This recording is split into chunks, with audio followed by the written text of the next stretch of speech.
upstate. Well, Cole, we can't start the show for another hour because we're supposed to be in an all users Zoom call right now. We are. So sorry, Tolos. We're going to have to pause here. We'll pick back up at 4 o'clock. We'll just play this. How about this? Is that good? The Atlanta Braves have busted this game wide open from 2-2 to 6-2 in just 4 batters, Cole. First pitch is not great for pitchers in this game. Braves rookie J.R. Ritchie, he gave up a homer on his first major league pitch. Not batter, not first inning, first pitch. And then they flash to his family in the crowd. That's just cruel. Go ahead and get That's out of just the way, mean. though, man. Just go ahead and get it out of the way. It's going to happen eventually, right? You gotta pop that thing at some point. Wow. And the Braves have now busted this thing wide open. Their Nationals went to Gus Harlan out of the bullpen.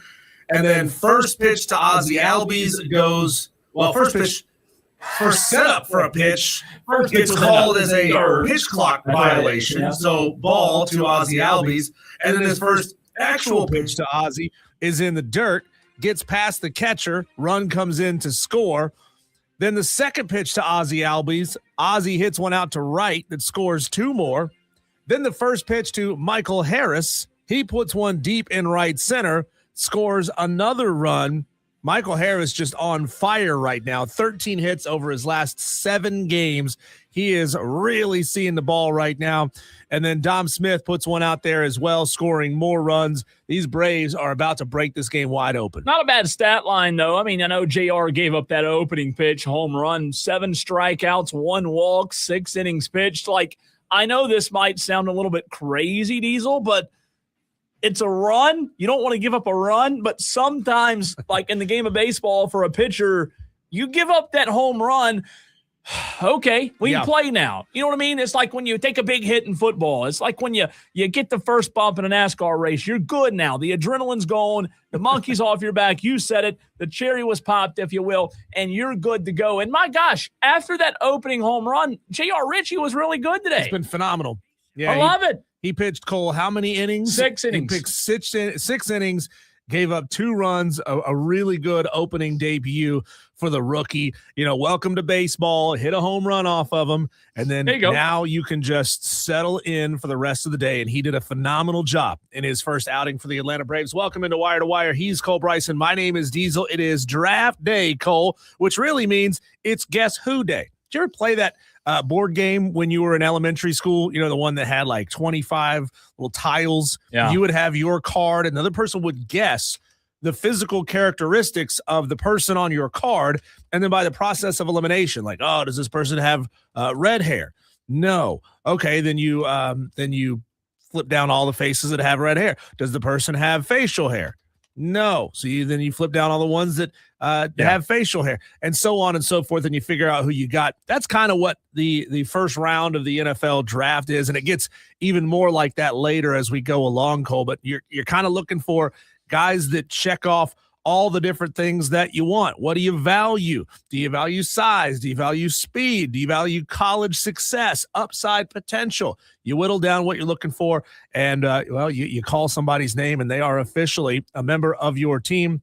NFL Draft Tolos, who is your team? Who are you hoping for most in the first round? Text in 844-326-3663. You know, it's going to be a fun day, a fun show. You talk about draft. We'll obviously talk about the draft a lot today, what to look for, Diesel, when it comes to Clemson and South Carolina tonight in the NFL draft. We've got the Tolo Takeover at 5 o'clock, 2 hours from right now. We've also got John Whittle of the Big Spur, joined by J.J. Edwards, the head baseball coach of the Wofford Terriers. They're on a tear this season. He joins us in the 5 o'clock hour. And then you and I do the most important draft today. Now, the draft tonight, the NFL draft, it's pretty important in Pittsburgh, right? There's a lot of money being thrown around regarding the NFL draft. But the draft that you and I do, I experienced it on the way to the station. I ran into Spinks for like a quick 5 seconds, and I needed a little H2O, right? Yep. And I needed a little snack, something to get me going.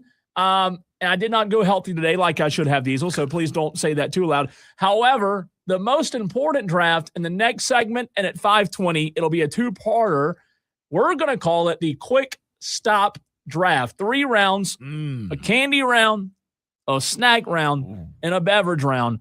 I think that might be more important than the actual draft tonight. What do you think? Well, I mean, this is what the people care about, right? That's People right. care about things that they can tangibly go in and touch. Everybody goes into the convenience store, needs a little Every day. pick-me-up, traveling snacks, whatever it may be. I mean, I just stopped earlier on my way into work, and I had to get myself a sugar-free Red Bull, and I got myself some Ritz crackers, the little tiny ones, look like little Oreos. They're so good. So I love those. Peanut butter or cheese, by the way? Peanut butter. See, I like the cheese better. I almost went with, they had like a Chipotle cheese, and I didn't get that. I went classic with the peanut butter. I'm a cheese guy.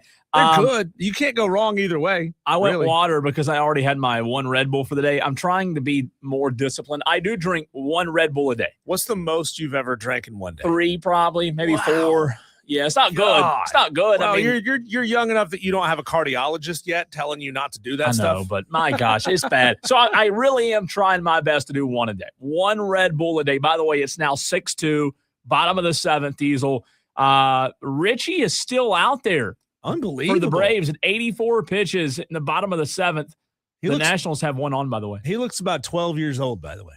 He's young, man. Rookie. He's young. A good pitch there, though. By the way, RJ on the Joy Law from text line says Michael Harris has now driven in a run 5 straight games. Yeah. RBI machine, says RJ on the Joy Law Firm text line. This is what makes this Braves team so dangerous, is they're so good at getting on base and so good at hitting with runners on base. And they're aggressive, too. They didn't send Michael Harris around. He could have scored from third. I think he was left on, wasn't he? Was he left on first and third at the tail end of that last inning? He got taken out of the game. Oh. Yeah, I'm reading the report now from Mark Bowman of MLB.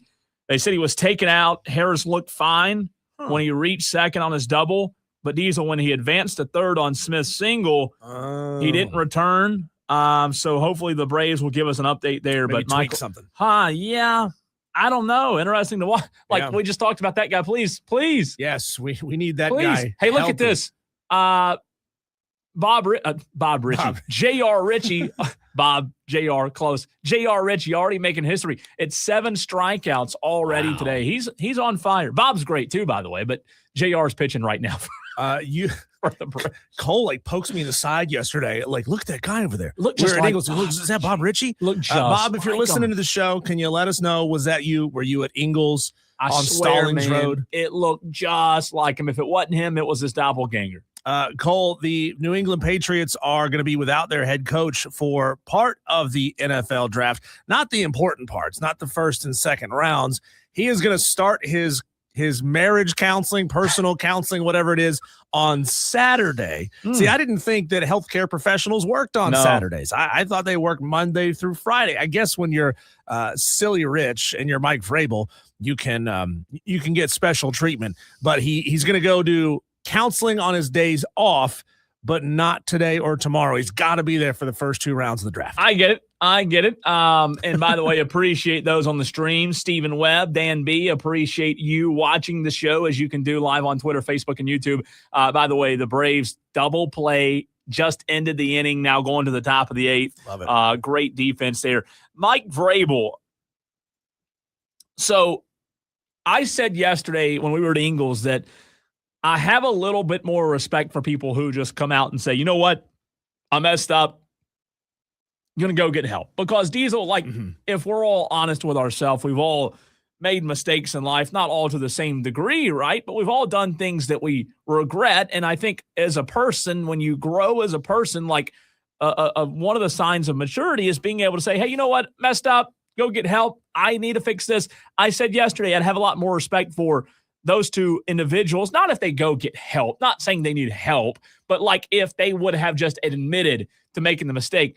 I wonder, though, out of curiosity, Mike Vrabel going to get counseling. Is it because he really wants to get counseling, or is it because he's the head coach of the New England Patriots? PR move?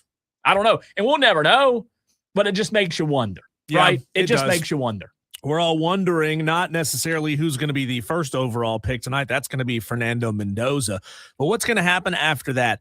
I think 2 is pretty well tied up, Cole. Like, we all kind of know who the second overall pick is going to be. Most everybody has David Bailey from Texas Tech going number 2 to the Jets. After that is when things start to get really, really interesting. And a big reason, Cole, why there's so much up in the air in this draft is because we've seen considerably more trades leading up to this year's draft than we ever have in the past. This was a great piece of knowledge dropped by Adam Schefter on his Twitter page. He said that pre-draft trades are now becoming a very trendy thing in the NFL. You used to not really get a whole lot of these. Last year, there were 15 trades from the beginning of the league year to the first night of the draft. This year, there have been 23 trades. Dexter Lawrence going to the Bengals made it 23 trades. So a lot of teams are moving players around early, and I think maybe satisfying some of their draft needs before they even get to the draft. That's really fascinating, I think. I think so as well. But when you use the word fascinating, just thinking about tonight's draft, something that I find fascinating, Diesel, and again, I think we kind of hinted at it yesterday or earlier in the week, but there doesn't seem to be a ton of drama. Right. What do you call it? Build up anticipation about anything this year. Like, not saying I'm not looking forward to tonight, not saying it's going to be boring, but you don't have the Shedeur Sanders story. You don't have this story. You don't have now Ruben Bain. It's interesting, but it's not really being talked about. Like, I hadn't seen anything about Ruben Bain on the national network shows or anything like that. You and I talked about it yesterday, but it seems to be, and this doesn't mean that the players in the draft aren't going to be as good. This just means the storylines around it. The hype's not there. It doesn't feel, is it just me? No, it's not just you. Okay. I feel the same way. What are we really like? Mendoza, woo, yay. He's a boring white guy. I mean, what are we looking forward to tonight? I think it's because that upper echelon, the guys that you would normally look at as top 10 picks, they all feel like they're kind of set, right? I mean, there's not a logjam of guys trying to get into that top 10. There's not that huge bodied quarterback coming out of an impressive school in the SEC, thinking back to like the Anthony Richardson pick. That guy came from like nowhere up into the top part of that draft. You don't have sort of the sexy picks, the candy picks. You don't have those coming out of nowhere. It's a lot of meat and potatoes. It's meat and potatoes. And again, meat and potatoes, like for directors of player personnels and GMs, like that's fine. That's great. You want meat and potatoes. You want those guys. I don't want anybody to hear me say, oh, there's not good players in the draft tonight and this weekend. I think there's certainly a lot of good players. And, hopefully like this becomes, I don't want to say the norm, but hopefully we can have more drafts where it's not about like this off the field story, that off the field story. So in a way, I appreciate it. By the way, Matt Olson's 3 for 4 today, 2 singles, a double, and 2 runs. Wow. Hitting is contagious. That's contagious. That's why it's another one of those things I love about this team. Their hitting is contagious. I like a draft, Diesel, that's all about the draft, but it's just like the last few years, it just seems like we've had all these storylines going on outside. And like, I think last year, the biggest one was just Shedeur Sanders. I mean, that was the number one story last year. And we weren't really talking about the good players in the draft as much because it was off the field storylines that drove the conversation. Think about how it's changed this year. This year, for the most part, it's the on the field conversations and storylines that are driving most of the conversation. It's not as flamboyant and sexy, but it still matters. Yeah, and these guys that make their money on having a finger on the pulse, knowing everything that's going on, getting inside information, even they're not changing their mock drafts. We talked about Peter Schrager's mock draft yesterday. He put out another new one today and said, I'm not changing anything. It's exactly the same. I don't see any changes whatsoever. He's got Arvell Reese going 5 to the Giants. The biggest difference that I've seen between the guys that cover this for a living is that he's, again, has Arvell Reese 5. And by comparison, somebody like Matt Miller, he's got Arvell Reese number 3. and he just got flip-flopped the 3 and 5 edge guys. Who was the Reese guy you said? Arvell Reese, he's Matt Miller. Matt Miller has Arvell Reese going number 3 to Arizona. And again, no disrespect to Arvell Reese, but this kind of proves my point. If I say the words Arvell Reese on the radio in the upstate of South Carolina, do people know who that is? Exactly. So it's like, right. We're talking about potentially the 3rd overall pick in the draft. I'm not saying I'm not going to watch. I'm not saying it's going to be boring. I'm not saying players aren't good tonight or this weekend in this draft. I'm just saying it is wildly different than what it normally is when it comes to the spectacle. It's a spectacle usually, the draft is. And again, I'm still going to watch tonight. I still love the draft. It's just Arvell Reese. Who knows our audience who Arvell Reese is? Let's be honest. Exactly. The Ohio State fans who've moved down here, invaded the state of South Carolina. Buckeye Mike, Steve, those guys, they might know, but come on. For what it's worth, Matt Miller, again, a great NFL draft scout for the division that the Carolina Panthers are in. Remember, the Atlanta Falcons don't have a first-round pick, so he doesn't have anything for them. He has got, and I don't like this, Cole, he has got New Orleans taking Carnell Tate, wide receiver from Ohio State, at number 8. He's got Tampa going Akeem Mesidor, edge rusher out of Miami, at 15. And the Panthers going tight end Kenyon Sadiq from Oregon at number 19. So he's sort of got Dan Morgan and the Carolina Panthers protecting that number 19 pick, not moving down. Remember yesterday, the Peter Schrager mock draft, he's got the Panthers trading back to 28 with Houston and taking KC Concepcion, wide receiver, who spent some time at NC State and at Texas A&M. They're at number 20. I don't think there's a wrong answer either way. I mean, at some point, yes, you can keep loading up on wide receivers, and I still believe the Carolina Panthers could do that and get a quality wide receiver in the second round. I don't think you need to move back, and I don't know what you're really going to get out of that. Would it be a 3rd round pick? I think is what Houston would be trading with, something around like the 96th pick or something like that. I don't know what you're going to get all the way back there at 96. It's going to be a difference maker for you. But, tight end gives them a completely different look to the offense as compared to just adding another wide receiver. As good as KC is, I don't think you could go wrong with either one of those options. Yeah, the tight end position in the first round fascinates me a little bit. And I don't know in a good way or a bad way. I don't know if it's a good thing or a bad thing. I'll say this, though. Whoever you just said, who was it that predicted the Panthers to take Sadiq? That would be Matt Miller. Matt Miller. Yeah. I'm not saying it's not the right pick. My thoughts, though, on the Panthers taking a tight end in the first round. I don't know that it would be a hated pick. I don't think Panther fans would hate it. But in the same token, I don't think Panther fans would love it. Well, Kenyon Sadiq's a good player. Remember last year, though, when it was the Ted McMillan pick, Panthers fans were like, eh. It's like, okay. But here's he ended up being rookie of the year. He did. And maybe, look, Dan Morgan and those guys that do this for a living obviously know a lot more than me. But when you look at what he did this year at Oregon, he had 51 receptions, 500 yards. Fast. 4.40. Very fast. 8 touchdowns. So, yeah, again, and Panther fans, you tell me how you'd feel. 844-326-3663. If the Panthers took Kenyon Sadiq at 19, it is 19, right? The Panthers pick. Yep. How would you feel tonight? Thumbs up, thumbs down, a meh. Again, a tight end, they're so valuable, but it's kind of like the offensive line. It's not a really sexy pick. I don't think Ted McMillan, like you said, it wasn't the sexiest pick either. Now it turned out to be a really good pick last year for the Panthers. And I will say this, one thing that I've learned to do over the past couple of years, I've learned to trust Dan Morgan. I think that guy gets it. Yeah. I think that guy understands how to build a roster, draft, development. And you look at what Dan Morgan's done in the draft, Dan Morgan's hit. You remember we did a segment last year after the season grading these draft picks from 2025 from Dan Morgan, and every one of them was good pick, really good pick.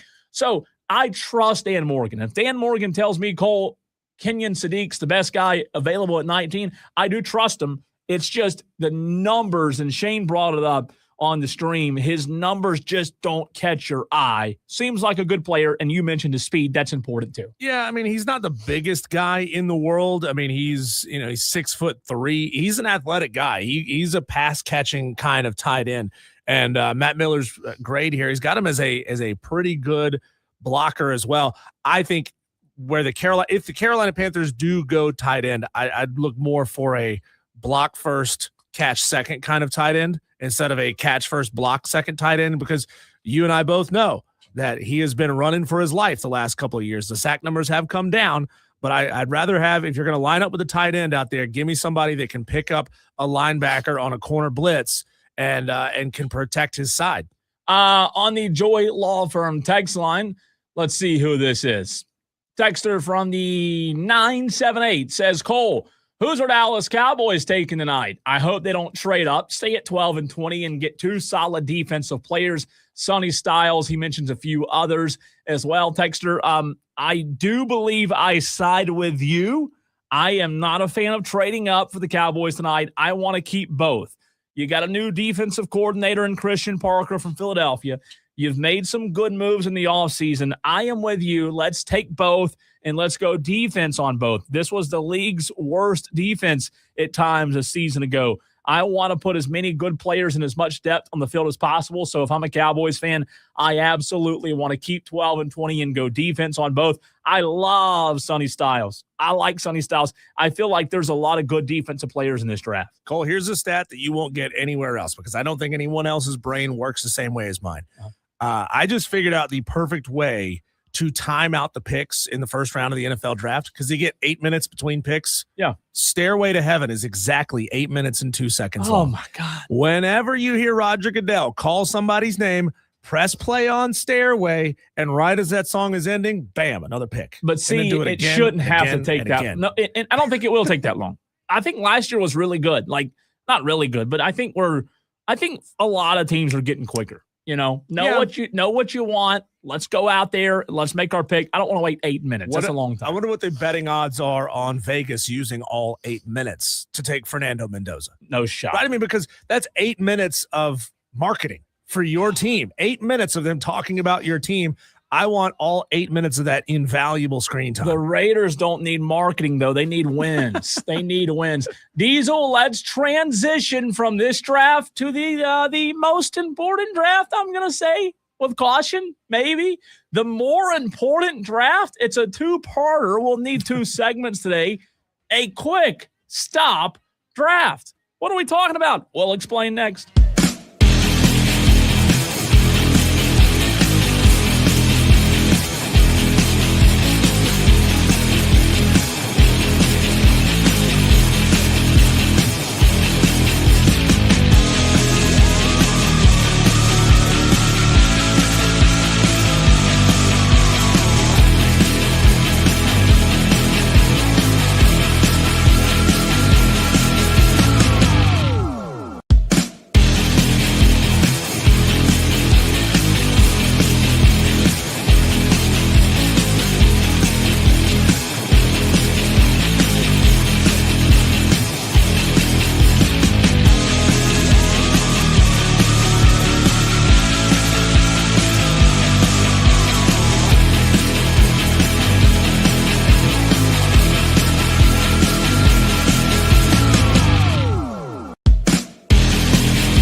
Wire to Wire with Diesel and Cole Bryson on the Fan Upstate. Well, barring something catastrophic, it looks like the Atlanta Braves are going to win the series 3-1 over the Washington Nationals. Diesel, top of the ninth inning right now. Yeah. 7-2 is the score, 2 outs. The Nationals going to get one more at-bat to see if they can plate 6 runs to win, but I hope that doesn't happen. So we'll see if the Braves can pull this one out. We should do a Tolo road trip to Atlanta. Oh, I love that. I'd be 100% down. As long as Dewey doesn't drive, I would be down. Dewey cannot drive on the Tolo road trip, though. Who's got the biggest car? Who's got a van? Can we pile in? I can fit 1, 2, 3, 4, 5. So it'd be tight, but I can fit 5. Dewey clinging on the roof? Dewey on the roof. 6. There you go. Dewey on the roof. All right, it is time to get to the more important draft. We will use this sounder. Oh, sorry about that. It'd help if I put it in the program. Ready? Let's try that again. This sounder. Just like you'll hear tonight for the more important draft. And I cannot wait for the, hey, guys, stick to sports. Back to sports text because we're going to get it. Because we're going to do this segment. This is a 2-part segment, by the way. But the more important draft, it is the quick stop draft, Diesel, live on Wire to Wire. This segment and picking up part 2 at 5:20. So it'll be a 2-parter.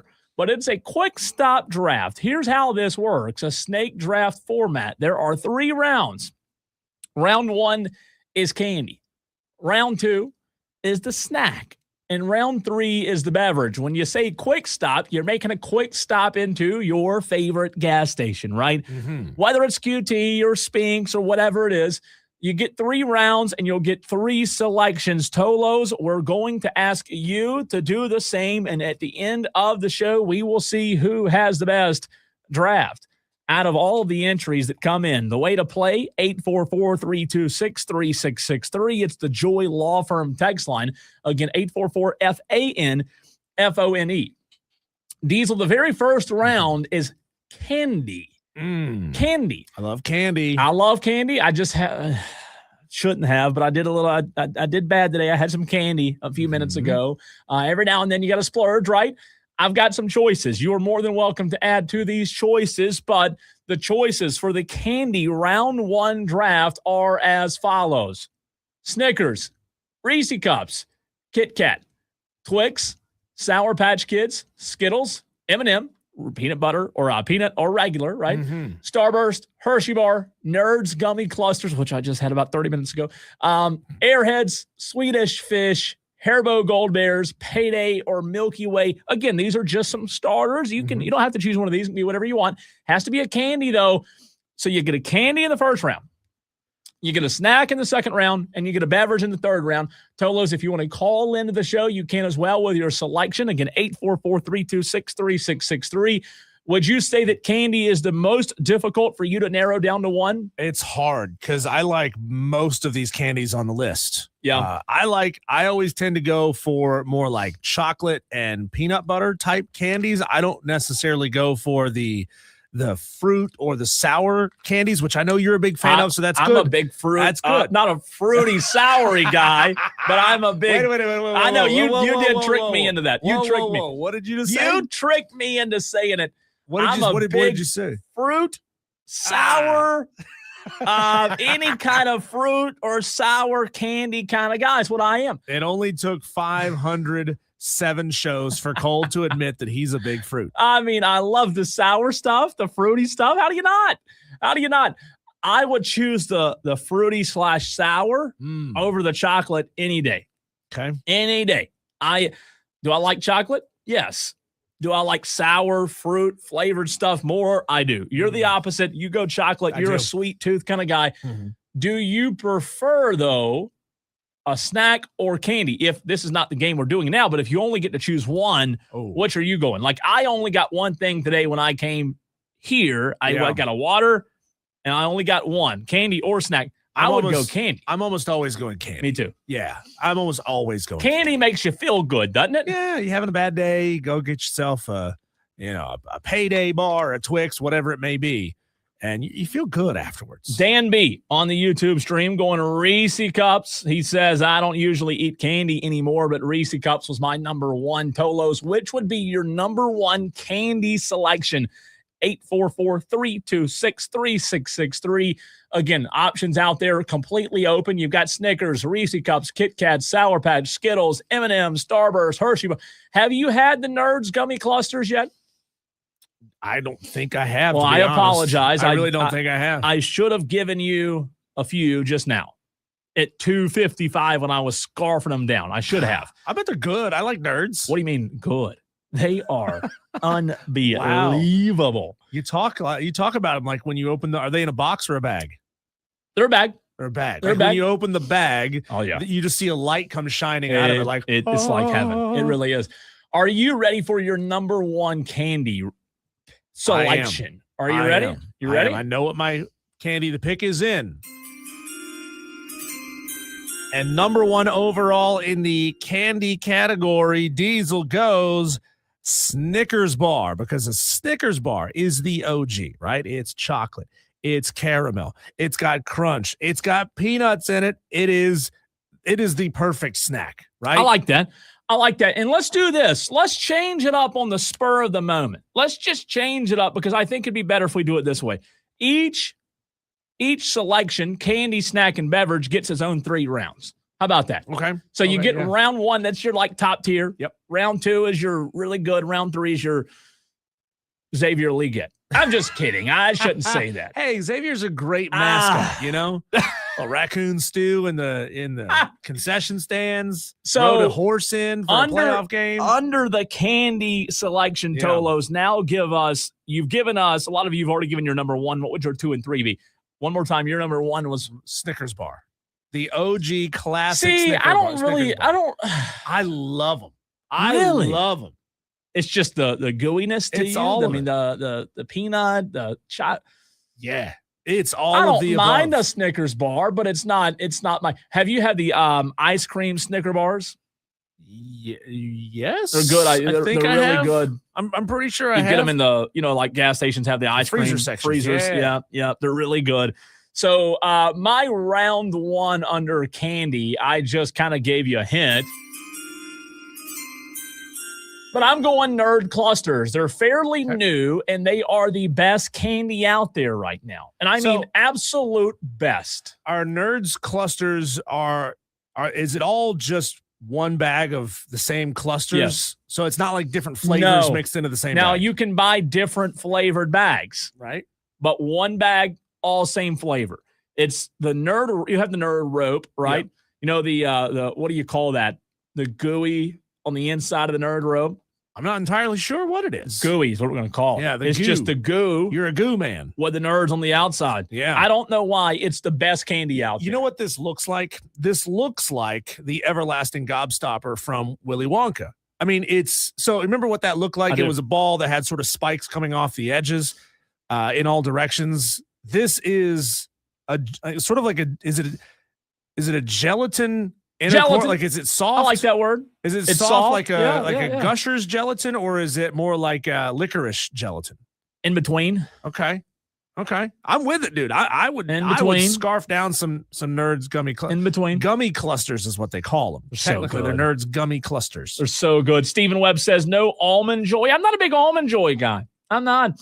Is that one that's like a chocolate bar? They just put an almond on top? I think so. And just chocolate over it? Call it Joy. Stephen also says the little round mounds are Almond Joy in a bag all day. Shane Barrett says, I literally have some ice cream Snicker bars in the freezer. That's the best. I can't keep that stuff at home. It's the best. That's the problem. My wife bought she bought like this box of 24 cookies from Ingles the other day. Yeah. And they lasted like 3 days. Oh, you get gone? They're gone. Alex Guest, good friend of the show, the Saturday Morning Scramble, goes M&M's round 1. Which kind of M&M's? Plain. Alex? Because I know that. M&M's. Hey, I only know that because Banned. I sometimes steal his. Banned from the show, Alex. You like the Guest. peanut better? Yeah, the peanut butter M&M. They're so much better. The peanuts on the inside. The regular ones, I don't know what it is. I know it's the same chocolate that's on the peanut M&M or the almond M&M.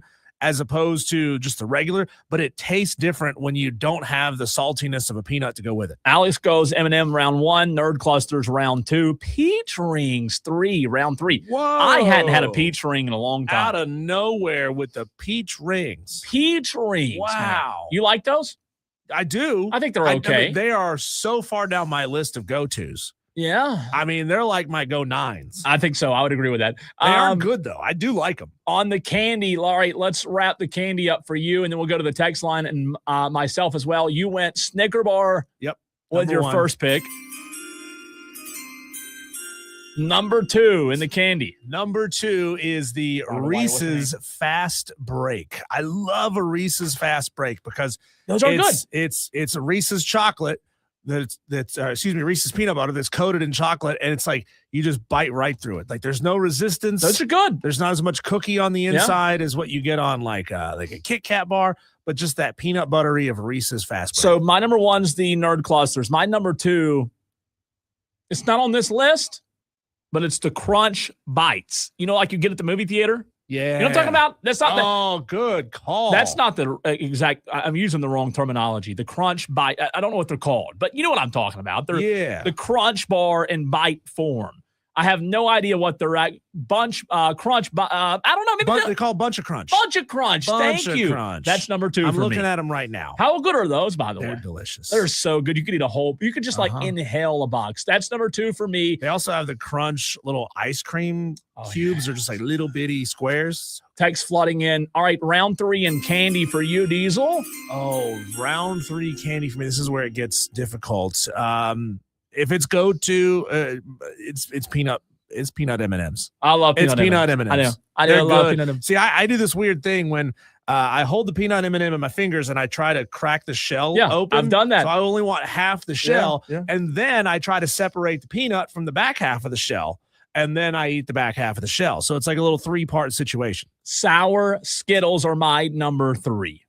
Sour Skittles. I love them. They're good too. Love them. So that's my 3. I'm going Nerd Clusters 1, Bunch of Crunch 2, and Sour Skittles 3. Diesel, you go 1, 2, 3. Snickers bar, Reese's Fast Break, and peanut M&Ms. All right, so we'll go to 520 for the rest. Let's get to a few texts and a phone call real quick. The text line, as you can imagine, has kind of gotten ridiculous. Dylan from Simpsonville says, y'all better be watching them Canes tonight. Dylan, I'll be watching them Canes tonight. We'll have it on, right. I will. You will. 1,000%. Corn Chip says, I'm trying to watch my snackage. So my new snacks from the gas station are a pack of hard-boiled eggs and some cheese. Oh, God, that's gross. Come on. That's gross.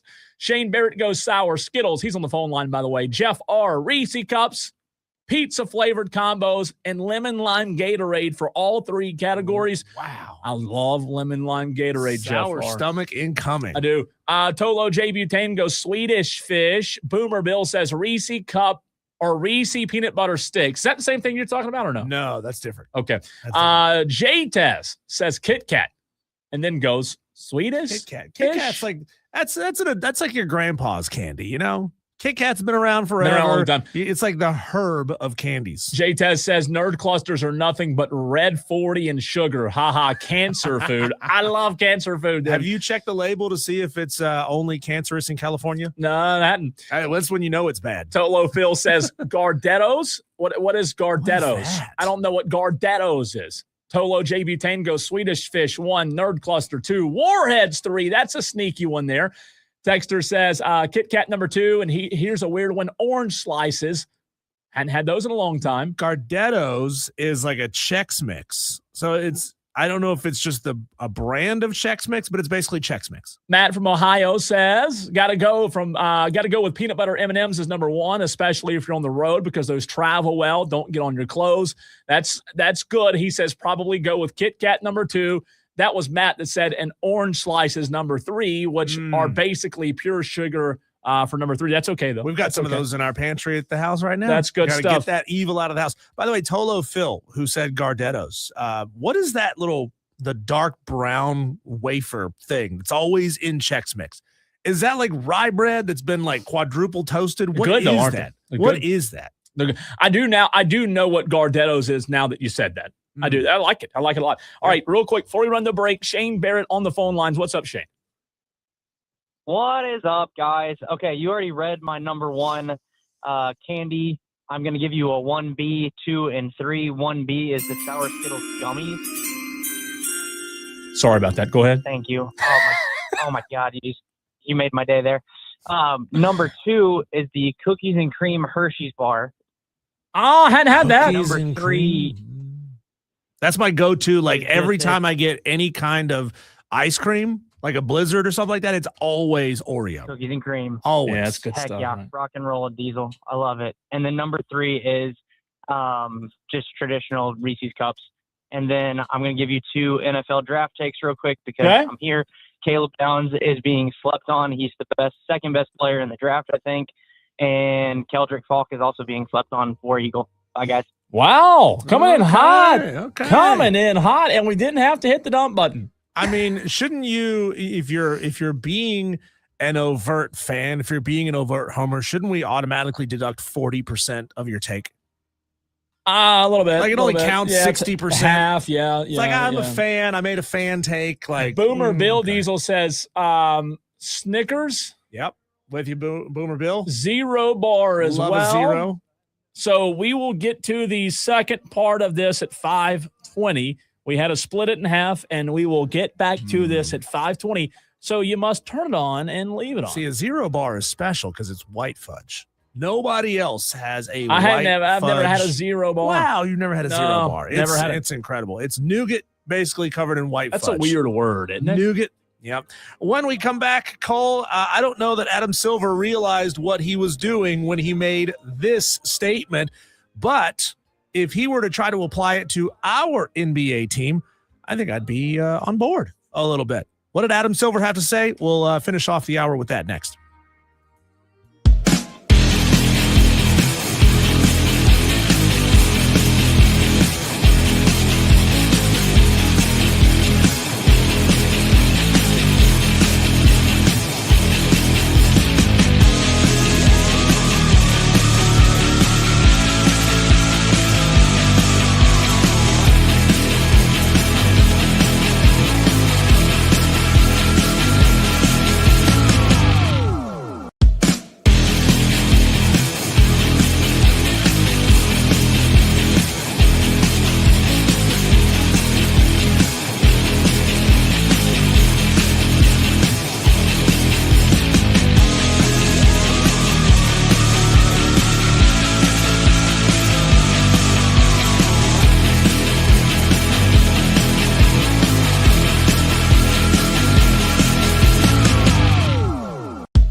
You know how there's that kind of good-natured rivalry between Greenville and Spartanburg? Mm-hmm. That's not unique here. Like, we have it. It's awesome that we have it. We love having the Drive and the Spartanburgers rivalry. It's a lot of fun, Cole. But it's just as intense with two cities in the state of Tennessee, Memphis and Nashville. They don't like each other. They are diametrically opposed to one another. And Adam Silver is now making allusions to possibly taking games away from the city of Memphis, maybe thinking about a little dual citizenship between the cities of Memphis and Nashville. Who does he think he is, by the way? Commissioner? He's just the commissioner and all. Here's what Adam Silver had to say about that. I'm sure you saw there was a lot of headlines, LeBron's comments about Memphis. Of course, LeBron's involved. Potentially moving a team to Nashville. Is that on the table at all, or is that just people just kind of running with something? Well, first of all, players I talk to all the time like playing in Memphis. I've never heard that issue of players not wanting to be in Memphis. So number one. Number two, the owner of Memphis Grizzlies, a guy named Robert Pera, has no interest in moving the team out of Memphis. He's made that clear. I think there's obviously Nashville is a city on the rise. There's incredible things happening there. If it were up to me, I'd love for them to play a few games a year in Nashville and sort of beat Tennessee's team. That is going to start fights in the state of Tennessee. Adam Silver, team. How many games are we talking here? Are we talking 5 games, 10 games, half the season? What are you thinking, Adam?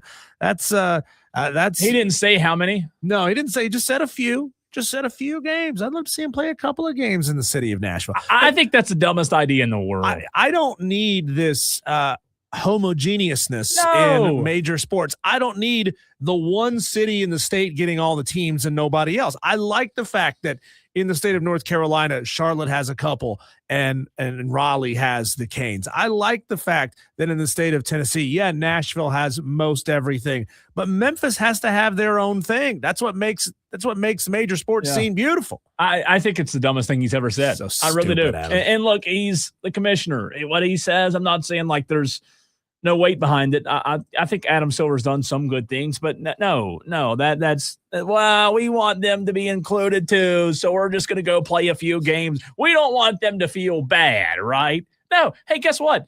Does South Carolina have an NFL team?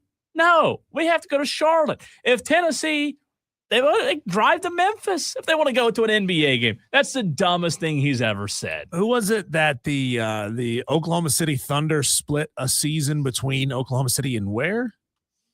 This is like 5 years ago, 6 years ago. Oklahoma City? Wasn't it OKC? Didn't they split a season as they were trying to? I think this is. I apologize for not remembering this. Huh. I don't know. I seem to remember something about, and this is the other probably going to expand to 32 with Las Vegas and Seattle. So expansion is probably not going to be on the table after these two join the league, if they do eventually officially join the league. But it sounds like he's trying to test the waters a little bit. Hey, wouldn't attendance be great if we played this thing in Nashville instead? It is interesting. I mean, look, why not just add a team there? Add a team. I mean, Nashville's a great city. Let's go to 36. How about that? That's a good round number. There you go. How about it? I like that. Let's dive back into the draft. But from a local perspective, Diesel, what should Clemson and South Carolina fans be looking out for tonight? We'll dive into it next.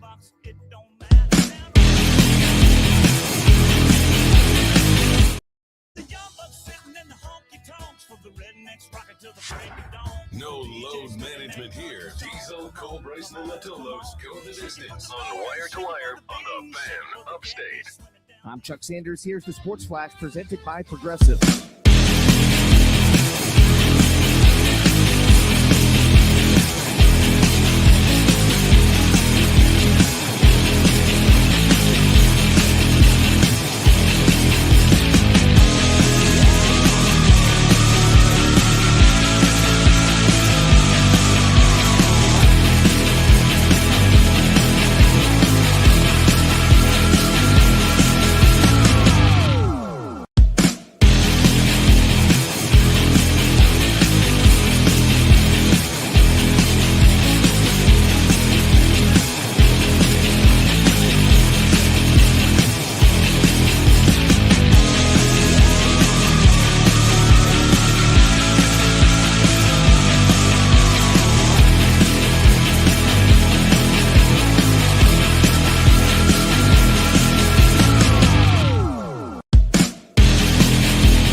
Upstate. Who has the best record in baseball as of April 23rd, 2026, Diesel? That would be the Atlanta Braves. How about that? How do you like them apples on the 23rd day of April? Welcome into Wire to Wire. He's Diesel. I'm Cole Bryson. What a win earlier today for the Atlanta Braves. They have the best record in baseball at 18-8. The Dodgers, no. The Braves do. And, Diesel, they have the best run differential, plus 62. From last year to this year, what a difference a year makes, right? It's an absolute breakneck turnaround for how the season has started. Everything seems to be going right, even though they've had injuries that took out guys that we thought were going to be huge pieces for this team. They have found a way to recover as perfectly as you possibly can. And how about the rookie, J.R. Ritchie, gets the win in his first ever appearance as a major leaguer. He also gave up a home run on his very first pitch, but he got the win, and that matters more. Here's little Walt Weiss after today's win. Certainly the story today. Just a tremendous job, especially the state of our bullpen. We played 3 of the 4 games this series, very shorthanded in the pen. And JR comes in, making his debut, gives us 7 innings. We're not quite caught back up yet, but he did a heck of a job getting us there. But just to think about where he is mentally to give up that first pitch homer and persevere. Yeah, the makeup is really impressive, and I've talked to Hef about it. He just, he looks like he's in total control out there, and that's got to shake you up a little bit. The first pitch you throw in the big leagues, gets hit for a homer, but right back on the mound and attacking with all his stuff. Really an impressive performance. Just to think about what he could do. I mean, I don't know if you're going to commit to him making another start yet, but how can he help you moving forward? Yeah, no, I mean, we said coming out of camp, this guy's going to be a part of this, and it was just a matter of when. So yeah, I mean, the game just got over. We're going to have to talk about moving forward here.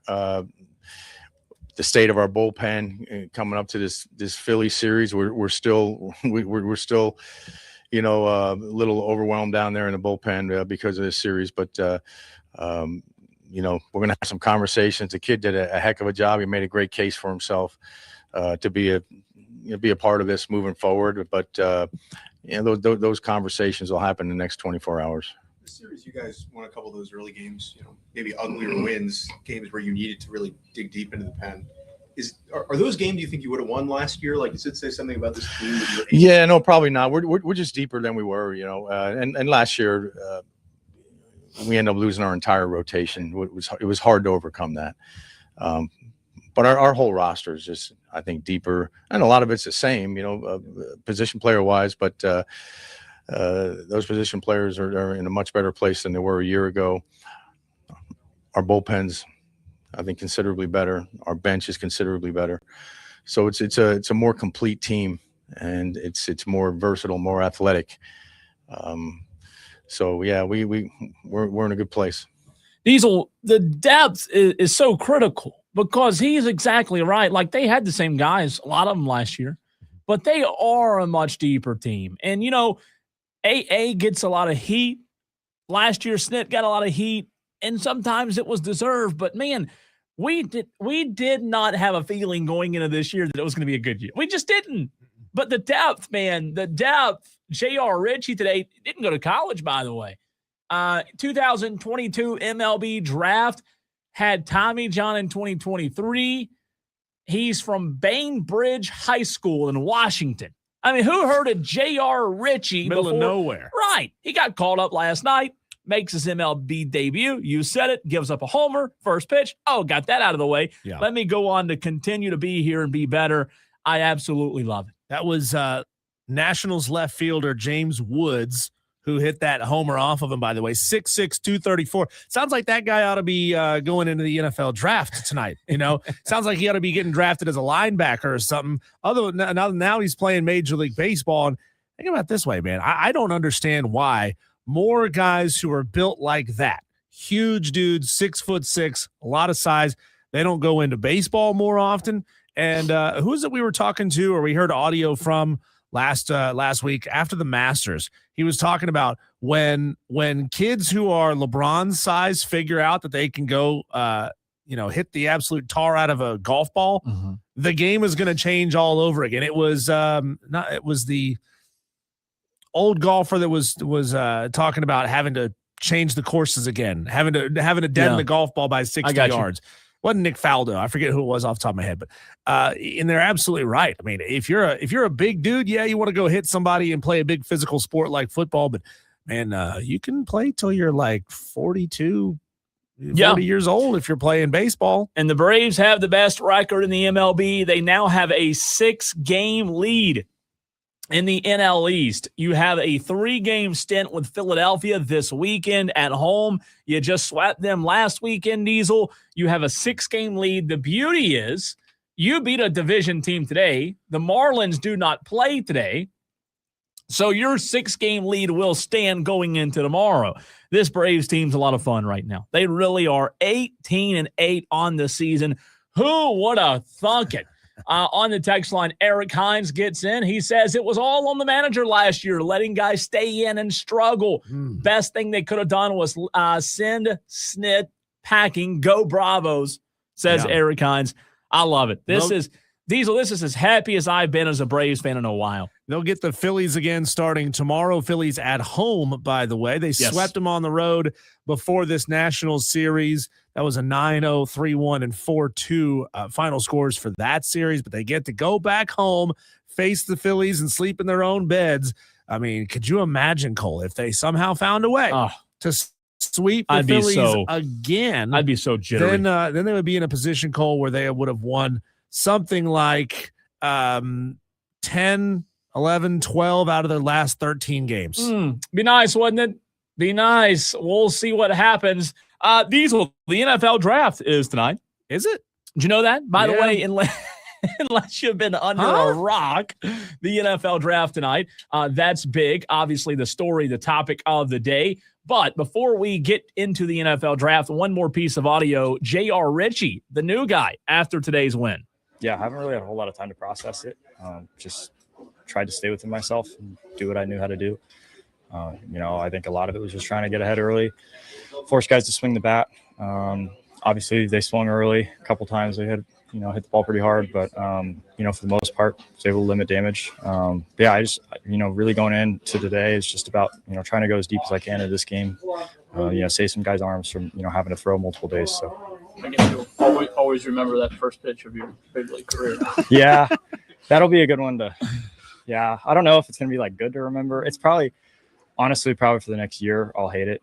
And then after that, it'll be kind of like a funny, hey, first pitch of my big league career, gave up a nuke. So how did you readjust mentally though after that happened? It's kind of a, we were serious. That's how it's working. So is there a cat in the locker room? Yeah, a lot of it was just, trying to get back on track, mentally treating it like 0-0.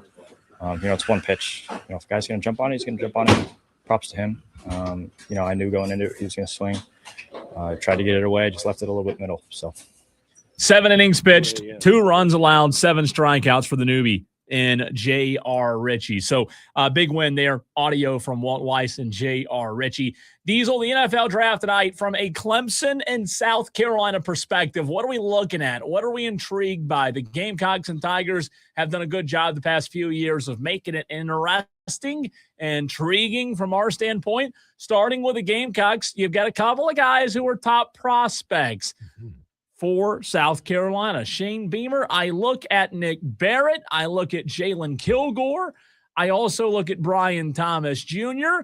What are we expecting tonight? Jalen Kilgore was a guy that I always had my eye on.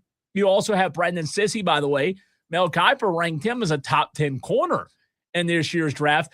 I am looking at Jalen Kilgore, Diesel.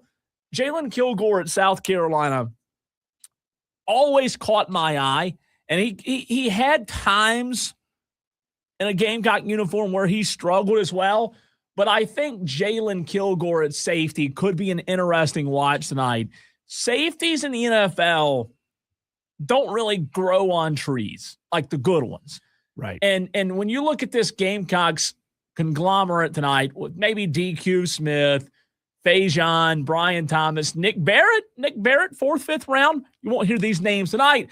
But I do think even though you're not going to hear a Gamecock tonight, Diesel, I think you have a good crop of guys for Shane Beamer's group that could make a big impact in the NFL. Yeah, being a safety is kind of like being a center fielder, right? You gotta have a ton of closeout speed. You better be able to move on a dime. You better be able to turn those hips on a dime, and you better be able to crash down on somebody if they end up throwing short on you. It is one of the most athletic positions on the field, one of the most demanding positions on the field, because you have to cover a little bit of everything all at once. Oh, and you have to be available to help out if your DB gets beat. And when you look at the NFL Combine in Indy not long ago, there were 4 Gamecocks that were invited. Now, does that tell you everything? Not necessarily, but you did have 4 Gamecocks invited to the Combine last month. Rasul Fajon, Diesel, Nick Barrett, Brandon Sissy, and Jalen Kilgore were the 4 Gamecocks in attendance. We'll get to the Clemson side in just a minute, but I don't know. I like Nick Barrett a lot. I think when you talk about Nick Barrett impacting the game, I don't know if he impacted the game this year as much as he would have liked to for South Carolina. But Gamecock fans, want to hear from you. 844-326-3663. Of those that are projected to be selected this weekend, who do you think as a Gamecock fan will shine the brightest when it's all said and done? I think Shane Barrett's on the YouTube stream. Shane Beamer has done a good job of putting guys in the NFL. And not only that, but them showing that they've developed in the NFL as well. Xavier Lee gets an outlier a little bit, right? Yeah. But when you look at this class, Fajon, I don't know that he showed enough at South Carolina to make us believe he's going to pop in the NFL. Yeah, I'm not like a Rico Dowdle kind of guy. I wouldn't be shocked to see him fall to the 3rd round. Maybe lower than that, 3rd or 4th round. I mean, if he had been able to just replicate what he did the year prior at South Carolina, then he's probably a 2nd round guy, because then that's impressive to be able to do that at 2 different institutions and to be able to do it in the SEC as well. Otherwise, though, it's unfortunate. This last year didn't do him any favors when it comes to draft status. What kind of stats, I wonder, do you need at the college level for these experts to be intrigued by, not experts, for these GMs to be intrigued by a Diesel? When you look at a guy like Jalen Kilgore, he had 54 total tackles this year, 32 solo tackles, 22 assists. Jalen, obviously being a safety, didn't have any sacks. Wasn't involved in special teams a whole lot. So when you look at Jalen Kilgore, a solid player, a solid tackler in space, I don't know what I find intriguing, though, at 6'1", 211. How do NFL GMs evaluate what kind of fit he is in their system, right? Everybody has a system. For example, I'll give you an example. The Cowboys just got a new DC. They've let some players go in the offseason that didn't fit Christian Parker's system as the new DC who came in from Philly. Diesel. You have to adapt to your system in the NFL. Does Jalen Kilgore fit a system? Maybe he does. I think that there are a lot of guys in this crop that we're talking about that could be good. I don't know this, though. I don't know if any of these guys pop in ways guys have in the past. For example, you know what we'll be talking about this time next year? Dylan Stewart. We'll be sitting here next year talking about Dylan Stewart popping. Dylan Stewart pops. Just the eye test, he pops. Lenoris, he pops. He popped last year more than he did, or 2024 more than he did in 2025. You don't have the eye-popping guys. Also look at DQ Smith, played in the East-West Shrine Bowl. Brian Thomas Jr., 7 sacks in 2025. He performed well at Pro Day. I think these are a bunch of solid guys. I just don't know. I just do not know, Diesel, if they pop enough to go really, really high. Do you think, what happened or what has become of Xavier Legette is enough to maybe turn any GMs and scouts off of Brandon Cisse? I mean, the Carolina Panthers moved up to take to take Xavier Legette. Very different position group. I get it. But for some reason, it's like those odd things we were talking about yesterday. It's one of those odd reasons why a GM may say, I don't know, like this is a South Carolina guy, and I got kind of a bad taste in my mouth about South Carolina guys over this. Is that maybe the reason Brandon Cisse, who's currently mocked late first round, mid second round kind of guy, is that one of those reasons why he falls from a first round pick to a second round pick, or from a second round pick to a third round? Could be. And I'll tell you this, my Cowboys have had their eye on him. I've read a lot of reports that Dallas might have interest in Cisse, right? I've seen a lot of reports that the Cowboys might be interested in Cisse, maybe in the last one, maybe in round 2 early. Does Cisse though does he make it? I mean, is his name called tonight? I don't think so. I don't think so. I think he pushes to round 2. I think he's a top 10 corner. Yes, he's a good pickup in round 2. A good round 2 pickup. Yeah, a top 10 corner, though, just depending on where you are in the top 10. I don't know. It's certainly helped by the fact that you're not going to have all these players pushed back by a huge quarterback class. Here's an interesting note about Cisse before we flip over to Clemson. South Carolina cornerback Brandon Cisse, said he did formally meet with the Cowboys a couple of weeks ago at the Combine. Here's an interesting note to keep an eye on tonight and tomorrow with Cisse and the Cowboys. Dallas was his first formal meeting, talking about the Gamecock, where Cisse Diesel got to reunite with Cowboys secondary coach Ryan Smith, who recruited Brandon Cisse out of high school. Mind you, at the time, Ryan Smith was at Virginia Tech, recruited Brandon Cisse to Virginia Tech, and guess what? Now he's the secondary coach for the Cowboys. So it's interesting how sometimes these guys end up in the pros, and all of a sudden you have a relationship there. He had pretty good numbers. Again, they have him top 10 in his class. I don't know exactly where he goes. Arm length around 30 inches, 4'4", 140. 153, 10-yard split, 41-inch vertical jump. I think he's a good player. Late first round, early second round, fluid athlete, good footwork. We'll see. I'll tell you this, from everything I've seen, I think I'd be happy if my team selected him, right? Yep. I think so. Texter says you can't use Excel to judge. If so, you have to look at what Emanwari did. No, I know. I'm kind of picking it. I'm not saying that it's fair. Right. But these GMs and coaches and scouts, they find all manner of weird reasons to form opinions about guys. Sometimes it's subliminal opinions. There's subliminal reasoning. It's not overt. And Emanwari's fantastic. We love. I mean, we know that. Nobody doubts that. It'll be interesting though. On the Clemson side, I do find it interesting to see what Clemson looks like in this draft. We will push Clemson to a little bit later in the show. Blake Miller is an interesting name to keep an eye on. Where Blake Miller goes. We'll talk about the Tigers to keep an eye on in this weekend's draft later in the show, Diesel, because I know we got to run to a break. We do. When we come back, Cole, let's jump into this topic right here. Let's jump into John Whittle and the South Carolina Gamecocks baseball team. We'll talk that next on the Fan Upstate.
with Diesel and Cole Bryson on the Fan Upstate. Before we get started with John, got to let Dewey know. Dewey, we're going to come to your question at a point in this interview. So I promise we're going to get to that.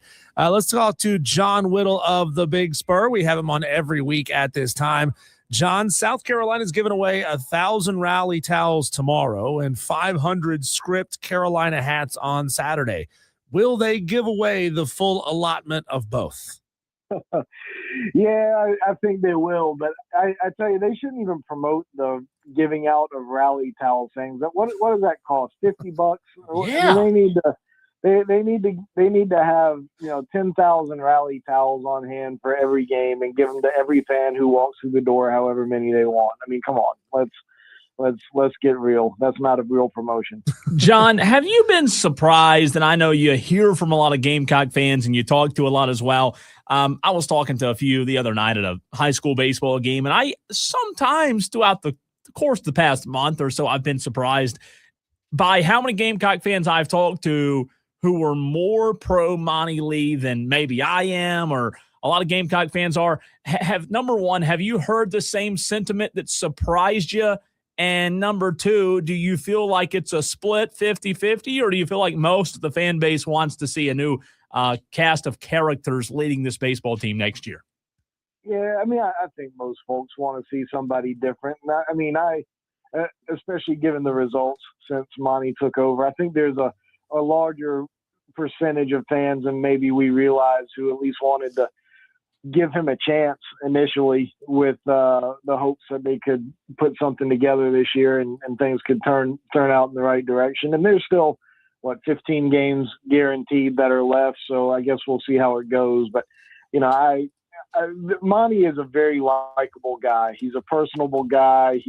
You can tell he loves South Carolina. He says all the right things. I mean, there are people that are really drawn to him. And just speaking to the South Carolina baseball program, but in some ways, a lot of folks around the athletics department, there's a lot of folks here with the baseball program, especially recently since through the Mark Kingston era, et cetera, that just didn't really embrace South Carolina baseball very much. It was the last couple of head coaches have not been out there much visibly. They haven't been going to Gamecock Club events or haven't been out in the community, haven't been going to high school games. Like, there's just not much of a connection there. And there is with Monty. And people are kind of craving that and yearning for that a little bit again. And that's kind of what South Carolina baseball was built on. And they see some of that with Monty, and he's a good man, a likable guy, and I think there are folks out there who really appreciate that, and that's probably a lot of where that comes from. John, Monty Lee's going to do his last Carolina calls tonight. Can you tell me, because I haven't had a chance to listen to that show, does he take live call-ins on the air? Because a lot of coaches won't do that anymore, because obviously the Tyler from Spartanburg situation could happen. But if he does, what kind of questions is he fielding from fans? Well, I don't listen to it every week, and I will, but they do take calls, whether it's Lamont Paris or Monty Lee, Shane Beamer. They don't take a ton of calls, but there's usually 2 or 3 in there mixed in, depending on who the coach is, and they do their best to screen them. But obviously, you can say something over the air or off the air to a producer and say something completely different on the air, and they've had to cut a couple of folks from time to time. Not with Monty, but with other folks. So, but they do take a few calls, and I know last week there was a caller who asked about so many strikeouts and how that happens and so forth. And it's not a bad question. Strikeouts are up across the team, but even then since Monty took over, so it was a good question. But they do take those from time to time on the calls. John, when you look at the SEC, this conference loaded, obviously, like it is in many, many sports, but baseball, it's tough. And there are a lot of good teams in the SEC. When you have to decide who your next head coach is, and I know that you and I and Diesel, we're not the ones that are going to get to decide, thank God, but when you, John Whittle, seeing a lot of baseball as you do and seeing a lot of successful programs in the SEC, when you look around the landscape of the conference, is there a personality trait that you've talked about with other people outside of what you said with Monty Lee? Because we just talked about how Monty Lee embraces South Carolina. That's big. Shane Beamer does that as well. On the football side of things, is a personality trait, I guess this is a two-part question. Number one, is a personality trait enough of a factor to hire a guy based on that personality trait? And if so, what traits do you see across the SEC that make you think, man, that guy's got it figured out at that program? Well, first of all, you can speak for yourself. I feel like they're going to call me and ask me who I think. My apologies on that. My apologies. Like if you and Diesel want to pass along your suggestions to me, I'll be glad to pass along. And I think we've got a voice. No, I'm kidding, but no, you look at some of these top teams in the SEC, and you see some similar traits among head coaches. I mean, look at Georgia, Texas A&M, Auburn. Even you can even go down to Alabama. There's several head coaches here who have been hired of late who are a little bit younger and a little bit more vibrant and a little bit more, I don't want to say hardworking, because that implies that, other head coaches are not, and I'm certainly not trying to do that, but, they get after it pretty hard. And there's a bit of a sense of youthfulness that and a desire to embrace some maybe new age ideas in baseball that have some of these teams who are doing really well. I mean, of course, you look at a Mississippi State with an older established head coach, and Ole Miss the same way. And but the SEC's gone a little bit more youthful here lately in some of its hires. But I do think, and I don't know that it's important, across the board, across all SEC schools. I mean, I feel like it probably is, but I'll just speak to South Carolina and say that there does need to be some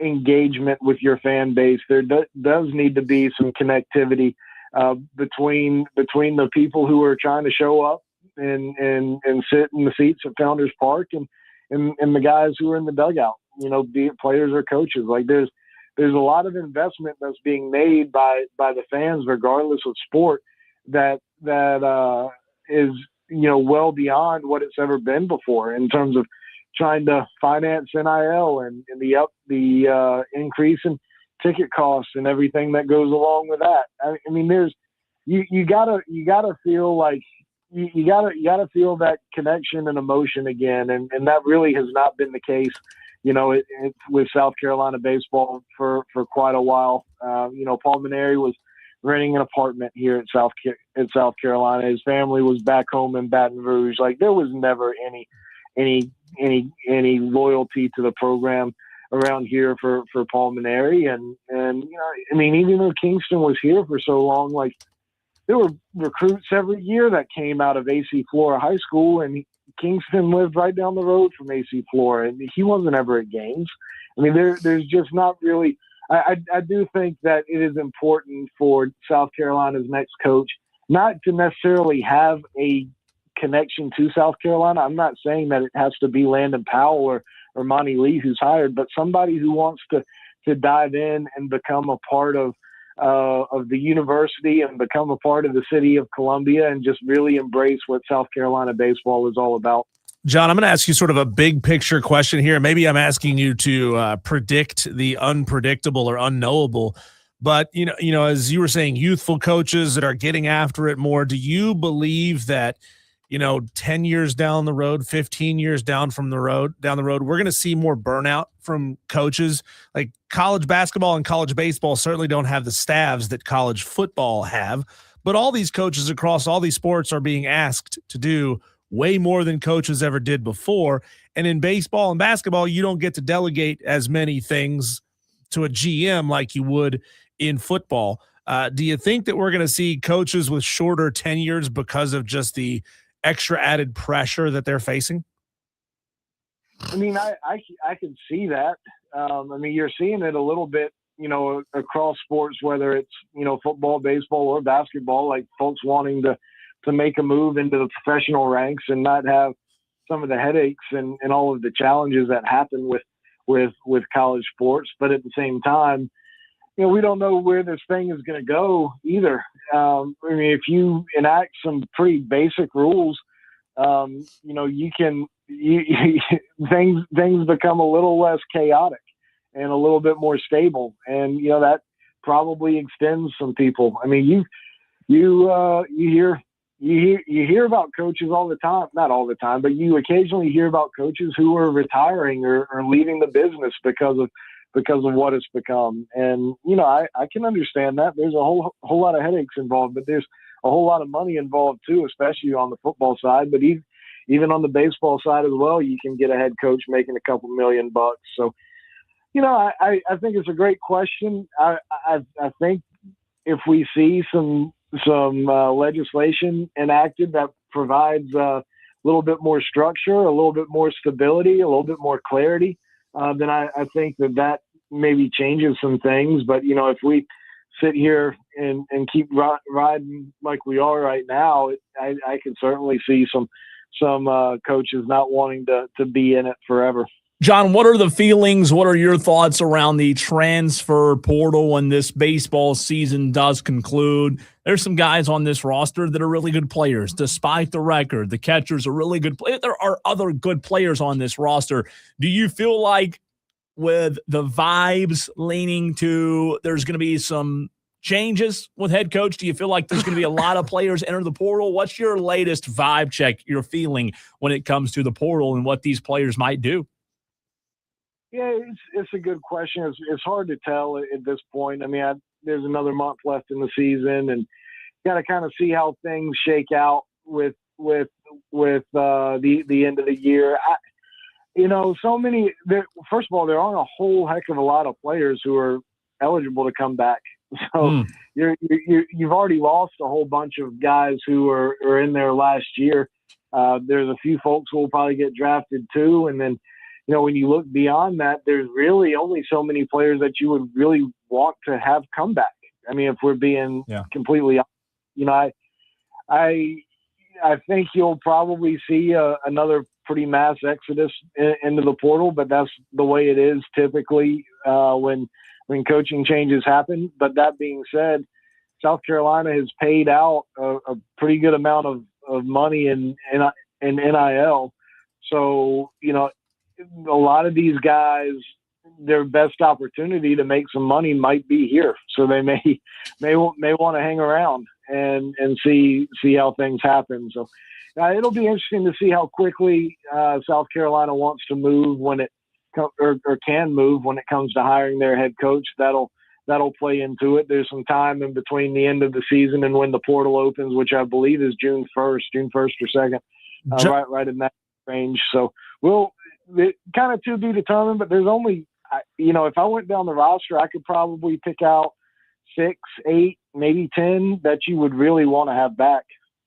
John, looking up and down this roster, do you see which players do you see who are eligible to come back? Do you think really love being in Columbia? Are there those guys that love it, that, they were born to be Gamecocks, or all the guys just kind of, they're there because they were getting paid? Well, I think Will Craddock is certainly one. He's an Anderson guy, so from right on the doorstep of Clemson University, but he grew up a South Carolina guy and wanted to play for the Gamecocks. And, he's obviously had a really good year, especially considering he's a freshman, but he's had a pretty good year regardless of classification. Patrick Evans is another one who I think you would want to be here and would like to probably be back. Those two jump off the page immediately from a position player standpoint. Cooper Park, Zach Russell from the pitching side of things. Those two jump off the page immediately. But beyond that, maybe Ant Phillips, maybe Brandon Stone, but at the same time, those two guys are draft eligible and both should probably get a little bit of money in the draft as well. Certainly Amp and probably Brandon as well. So, yeah, I mean, there's probably a half dozen or so guys that would love to put on the Gamecock uniform again, and I think those guys will see like what happens at South Carolina before immediately jumping into the portal and deciding that they want to do something different. John Whittle of the Big Spur joining us right here on the Fan Upstate. John, tonight, this weekend, draft time for the NFL. When you look at this crop of Gamecocks that could potentially have their names called, we were talking about a few of them in the last segment. Which of those, there's a handful that are really intriguing, but who do you have your eye on number one? Who do you really think could make an impact at the next level when it comes to a South Carolina Gamecock in particular? Well, I mean, I think one guy you circle has got to be Brandon Cisse, right? The cornerback. I mean, he 4.4 guy. I mean, he can really cover, tackles well enough, especially for a corner. I mean, he's certainly the guy you circle the most. I mean, I think the one I don't know that off the radar is the right turn of phrase, but the guy who I think maybe folks aren't maybe talking about enough is probably Nick Barrett, big defensive tackle, big old 6'3", 325 pounder. He can go in there and play the nose, and he's just a tough player, run stuffer, and he's a better athlete than I think he's probably given credit for as well. But those are the two who. I mean, that's the obvious guy who's probably going to go first for the Gamecocks. Probably not in the first round, but maybe the second, or certainly the second round, potentially the first. And then Nick Barrett is kind of the guy who I think might have the NFL career that is a little bit off the radar. But Jalen Kilgore's in there too, and certainly a good player. Anybody else who gets drafted, to me at least, would be a surprise. I know some folks have tossed around Rasul Faison, but I don't see that one, and maybe I'm missing somebody off the top of my head, but y'all throw a name out there if I'm missing somebody. But that's what I got. John Whittle of the Big Spur. John, you posted about this earlier today. You had your article up on thebigspur.com. Who is this mystery basketball recruit who came in on campus? That would be an Alabama transfer, Davion Hanna, who is in today. I don't know if he's in yet. He's coming in either late this afternoon or early evening and leaving tomorrow. He played 10 games at Alabama last year, got hurt about, I think, 10 games into the season, and ended up redshirting. But he had started to kind of crack into the rotation over his last 5 games. He played an average of 17 minutes and against good competition. One of the games was against Clemson, played a lot against UNLV, South Florida, Maryland, Texas San Antonio. So, he was getting into the rotation before he got hurt. He was top 50 recruit coming out of high school, and good player, can fill it up a little bit, has some size and length that probably play some 2 or some 3, right off the ball, guard off the ball. So that's who's in, and we'll see where it goes. He's got some ACC schools and SEC schools after him. He's from Wisconsin, and Wisconsin's made a call over to him as well. So certainly some good teams to battle. John, as always, we appreciate your insight and your time. We'll talk to you next week, man. Absolutely. Appreciate you guys. Absolutely. John Whittle, the Big Spur. Always appreciate him joining us right here on the Fan Upstate. Tough time for Gamecock baseball, but in a month from now, Diesel will be talking about, okay, now it's time. Who do the Gamecocks go get? Let's wait and see, Cole. When we come back, it is time for, we have to do it. Well, we love doing the Daily Wires. We have to do our Daily Wires. Next.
Cole, Bryson, and Diesel on the Fan Upstate. A lot going on in the sports world every day around here. We talk about it. The headlines, our daily wires. It's the buzz, the top stories. And Foxborough, some big news, Diesel. Let's save this one for last because we might need a comment on this. Okay. And you were just talking about it during the break just now. Yeah. This one's funny. Not if you're in Foxborough, but we'll save this one for last. The Braves got back in their winning ways on Wednesday with an 8-6 win over the Nationals. The streak continues, Diesel, as the Braves are still the only team in Major League Baseball that have not lost a series. Game 4 was at 105 today, and the Braves just continued in their winning ways, now having won 2 straight. You and I watched the game. That was the 7th inning. They busted it wide open. Final score 7-2. Woo. And the Atlanta Braves, Diesel, now have the best record in baseball. Yeah. How about that? Yeah. And the best run differential in baseball as well. So take that, Dodgers. A.J. DeBansa, the projected number 1 pick this summer, has declared for the 2026 NBA draft. He made his announcement via YouTube. What's wrong with just like doing having a little table in your high school gym? It's on YouTube I'll do that now. anymore. It's everywhere. Pretty soon they're going to have graphics and fireworks. They don't do the old high school hats, laying the hats out, you know.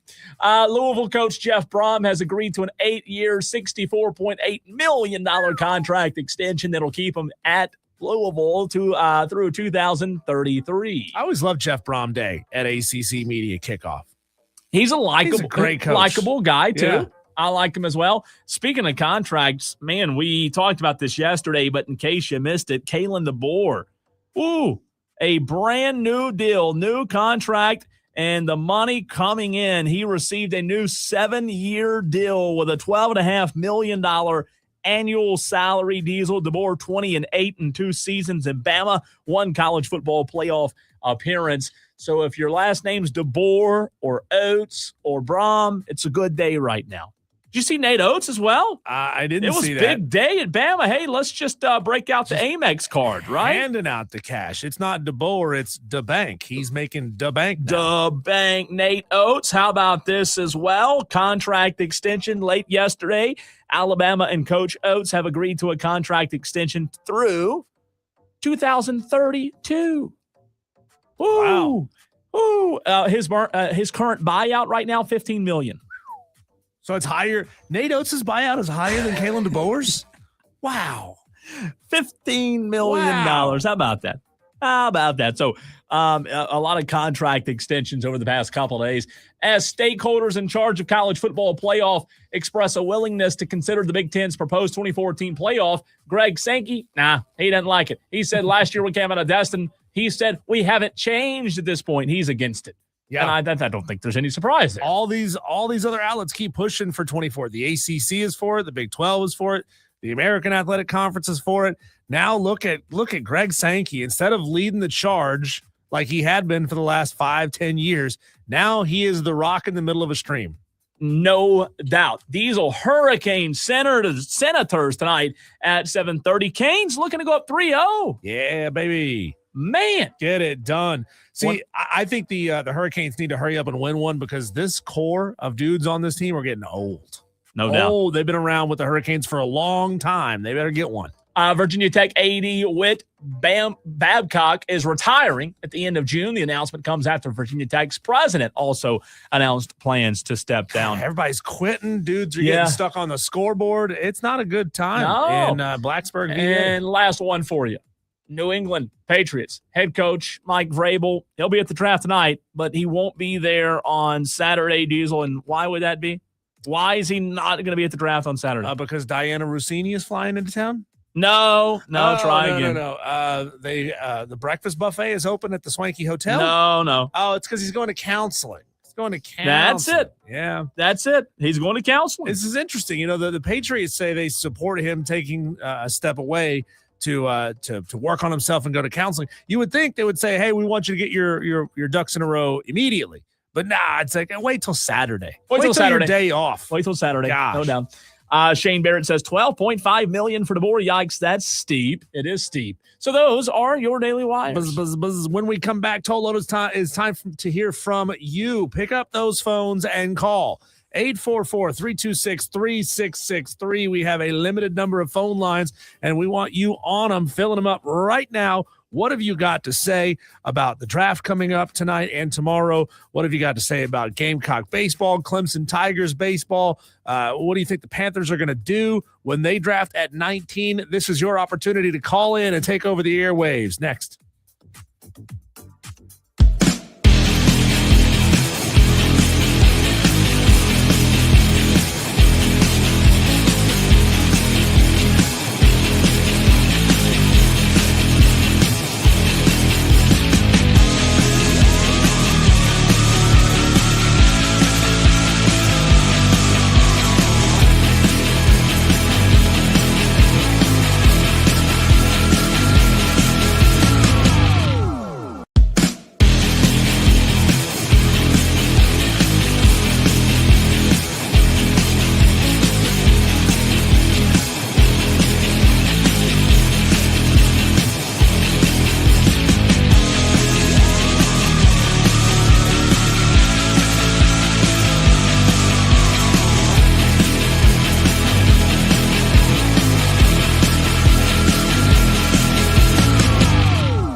Tolos, it is your job at this time every Thursday at 5 o'clock to take over the airwaves. You've got a phone that presumably makes phone calls. You know, that's half of what they do, even though nobody wants to pick up the phone and call anybody anymore.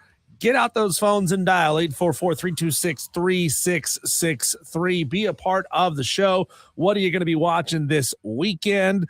What would you have done, Cole, in the Zurich Classic? If you're a fan, they don't call them patrons in that the Zurich Classic. You could be normal there, right? If you're a fan, right? If you're a fan and you see a random golf ball come flying at you that just bounced from the direction of the tee box, what do you do?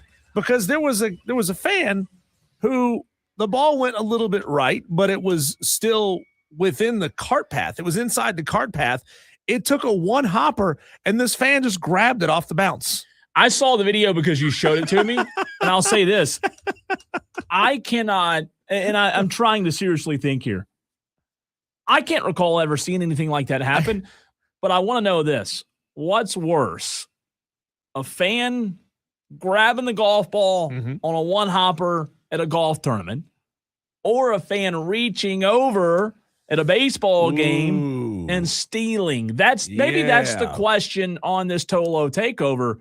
Which is more offsides? Which is worse? Because you and I have seen it over the years in baseball, right? You lean over even at a foul ball or a fair ball situation, maybe for a home run. And the fan grabs the ball. What do? They look at the trajectory of the ball and they decide what it would have done if, because you can't really go back and do it again. You're not going to get the same pitch. You're not going to get the same contact on the ball. And just as in golf, you can't hit the same shot again and hit the same shot again. I don't know which is worse. I think it's worse in golf. I kind of lean. See, the hard thing about golf is now this was a smaller tournament. This is not like Augusta or a major where there's 1,000 fans or 5,000 fans packed in tightly and it just bounces off somebody. This guy was like by himself. The ball hits the ground. It's not tightly packed. The ball hits the ground. He like sees it coming and then he catches it off the one hop. Then he immediately drops it and has this, oh my God, like hand over his mouth. Oh my God, what have I just done? And he looks like he's freaking out. Like, oh, I've just done something really, really bad. That probably helped the golfer who was teeing off there, Cole, because, the ball landed inside the cart path maybe by about 10, 15 feet or so. And there's a very good chance that it would have continued its momentum and maybe ended up on the cart path or on the other side of the cart path. So I think the golfer actually got a little bit of a break by this fan touching the ball. There's a moment that happened recently that I'm looking for right now on my timeline where a fan was interviewed after he caught the ball in baseball and it was for his kid. I'm trying to find it. Maybe I can here in a moment. That's a tough one, though. I don't know where I side on that. Maybe the Tolos can convince me. The video that you showed me about the golf ball, that was today, right? It was. So the fan in golf, if you just tuned in, grabbed the ball off a one hopper, and you said it. He immediately regrets it, right? He immediately is like, oh, crap. Is that worse than a fan reaching over, whether it's foul or fair at a baseball game? That's a tough one to answer because both are, frowned upon. I think it's worse because fans reach over the wall more often. Like everybody wants to catch a home run ball. Everybody wants to catch a foul ball. So the exuberance of the moment just happens. But in golf, you're not supposed to touch the ball. You absolutely know you're not supposed to touch the ball. Now, here's the rule. And the golfer who hit the tee shot, he actually benefits from this because the PGA rule, the rule states that if a fan deflects a ball in motion, the ball is generally played from where it comes to rest. If a fan catches or deliberately stops a ball in motion, the player takes a free drop near the spot where the ball was stopped. So as it stands here, the golfer now, the area that the ball came to rest on has kind of a big divot next to it, and he would have been standing kind of in a left foot down in a hole, right foot sort of up on top of the bank. and then he can kind of move it best case scenario to the best spot. Let's go to the phone lines. Tolo takeover 844-326-3663. Jay Tez up first. What's up, Jay Tez? Diesel, you stole my thunder. What did I do? I was definitely going to say that the golfer is in a much better situation because I would probably guess that the dude that grabbed the ball, that was just a reactionary thing. That Sure. He didn't contemplate what he was doing while he was doing it, but he saw something coming at him and grabbed it and then probably just dropped it. That's true. So the golfer should have somewhere around a 2 club length place from that area that he could drop his ball from his knee and then continue on with his second shot, or if it was a drive. What do you think is worse, Jay Tez? The golf situation or reaching? Let me just. Yeah. I'm going to answer that with a question. Okay. What was the boy's name that grabbed would have been an in the park hit, but they counted as a home run or something, or he grabbed it, what was it, about 10 years ago? He reached over, I think it was an Astros game. I'm not 100% sure. But he reached over and he grabbed it. He was playing maybe the Mets or the Yankees or something, but his name was Bart. And everybody I'm a terrible baseball historian. I don't really watch a lot of MLB, but I still remember that kid's name, and nobody will remember who inadvertently grabbed a golf ball. And That's a good point. You're not talking about Steve Bartman, are you? Yes, that's Steve Bartman that was back in that was 2003. Yeah, I was going to say you're like 10 years ago. Yeah, we're all getting old, buddy, because that You're was getting old, Jay Tez. that was 25 years ago. That was the Cubs incident where he basically had, and I think they did a documentary about Cubs Marlins was that game. Exactly. They're not going to do that on somebody that grabs a golf ball even in a major tournament and then drops it. They're not going to berate that guy, and he's not going to get canceled on social media. That's a good point. And to your point, this is not a PGA event with thousands and thousands of fans. I think this was a Corn Ferry event. So it's not as if the ground was trampled, and a drop is an advantageous move at that spot. Absolutely. I would take that. The player probably had a better lie for his next shot than he would have if the ball could have kept on going. I think he should get to use the toe wedge and get it back out in the fairway, you know? Well, I do. Yeah. Jay Tez, you're the man. Appreciate you. Thanks, Jay Tez. Good call. Let's go to the phone lines yet again and bring on Tom in Somerville. Tom, what's up, pal? Hey, guys. I was just in a good mood because, the Atlanta Braves just keep on winning. Yeah. And, today I was bored as heck at work, so I put the game on, and as soon as I put the game on, what's your name? The man, the myth, the legend, Michael Harris came through again, started to rally, and they just kept pouring it on, and the Braves are now 7-0-1 in series this year. No losses, just that one split series, and they've taken the rest of them. Best record in baseball, Tom. 500. What's that? Best record in baseball. Best run differential in baseball. And you know what that means? It means the Atlanta Braves are the best team in baseball. Sure. And I know it's early, but I'll take it. The Dodgers, y'all better watch out because the Atlanta Braves are coming. So, Tom, in your personal life, if you had two motivational posters in front of you, you're trying to figure out which one to buy for your home office, and this relates to the Braves' last two seasons, would you pick up the one that says reach for the stars because even if you miss, you'll land among them, or would you pick up the one that says lower expectations and you'll never disappoint yourself? Which the first one is like last season, the second one is this season. Oh, definitely lower expectations and you'll never disappoint yourself. There you go. Tom, Gamecocks in a little bit of a slump, but I guess when the Braves are this good, you don't care about the Gamecocks, right? Hey, I'll be honest with you guys. as painful as it is, you know, I'll watch the Gamecocks because I am a diehard. But all of my time and energy right now is on the basketball portal, fishing, and Braves baseball. I love it. Love it. Tom, you're the man. Good stuff. Go Gamecocks. Appreciate Thanks, you, Tom. He's right, though. As of right now, they're the best team in baseball. That could change very quickly, right?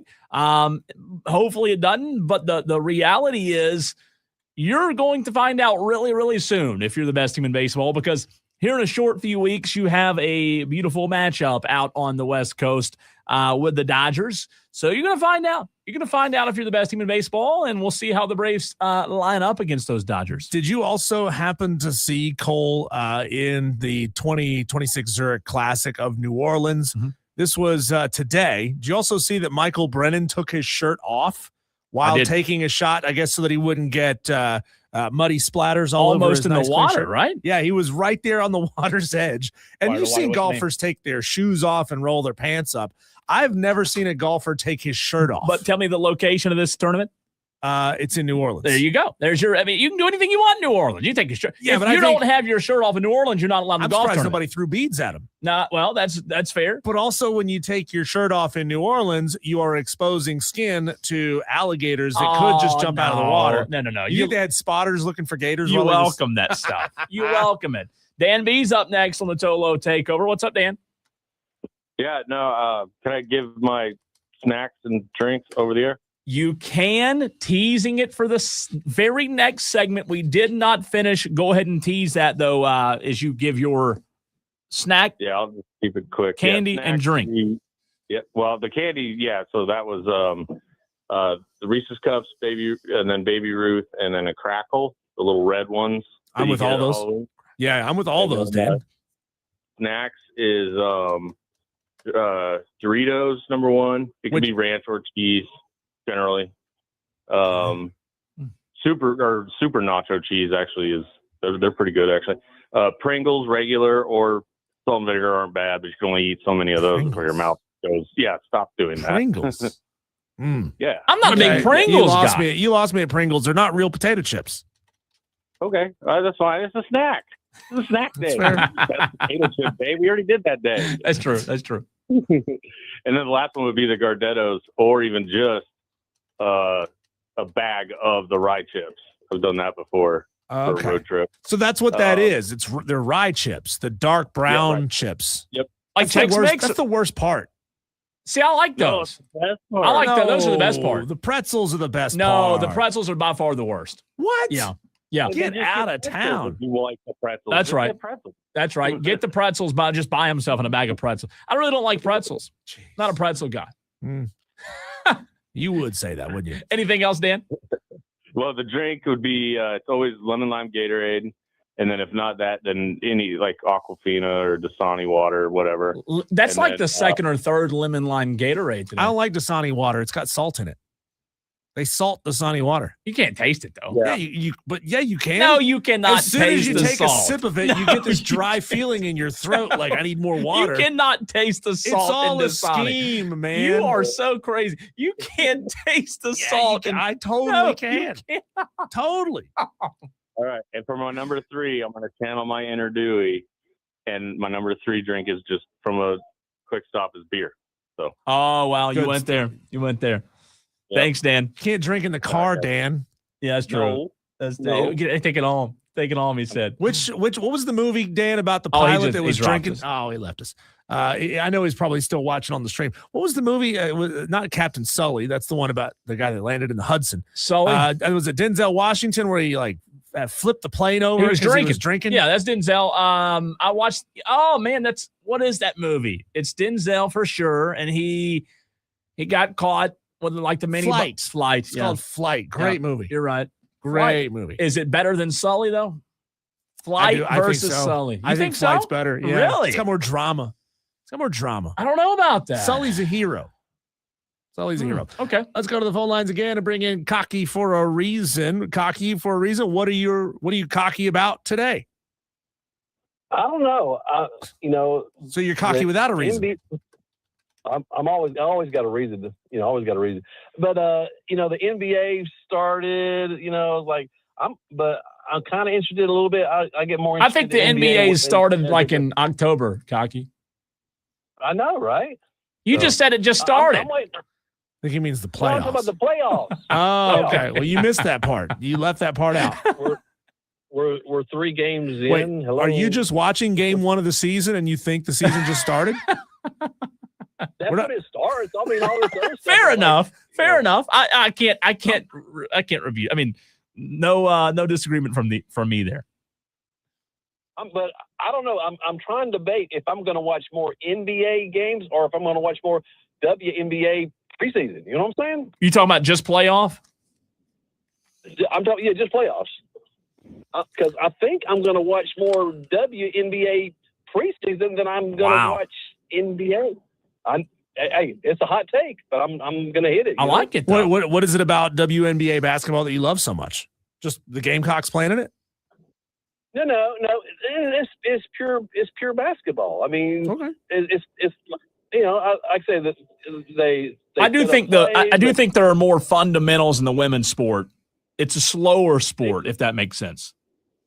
It is. I mean, I used to make fun of them too. It's like, the women's basketball. Yeah, but if the more you watch it, it's like they're pretty sound and they get after it. So I mean, they're not as physically gifted, and I think that's where a lot of our listeners that and people across the country have a gap. Like they can't get intrigued because the women are not as physically gifted. They're not running 100 miles an hour. They're not dunking, but it's strategy over athleticism. Yeah, I mean it's still still basketball at the end of the day. And it's pure basketball. I mean, it's like going and watching high school. I mean those guys get after it. They're enthusiastic and they're passionate about it. NBA is like, well, they're just like, hey, let me get out of somebody's way so I don't get posterized, and then and then hey, maybe I can get a dunk on the next one. That's all it is. Hey, Cocky, how about I don't know if I've talked to you or if you've called in since, but how about Dawn Staley? I mean, is she taking this personal, what she's done here in the past couple of weeks? I mean, the rich just seem to get richer. They now next year have Jordan Lee from Texas, Joyce Edwards, Tessa Johnson, Chloe Kitts, and Ashlyn Watkins coming back. They have McKeer, who was playing this year, Tornabees, Olivia Edwards, who's the number 3 in her class coming in, Jersey Robinson, number 6 in her class. Where I mean, it feels like Dawn, no doubt, will be preseason 1, right?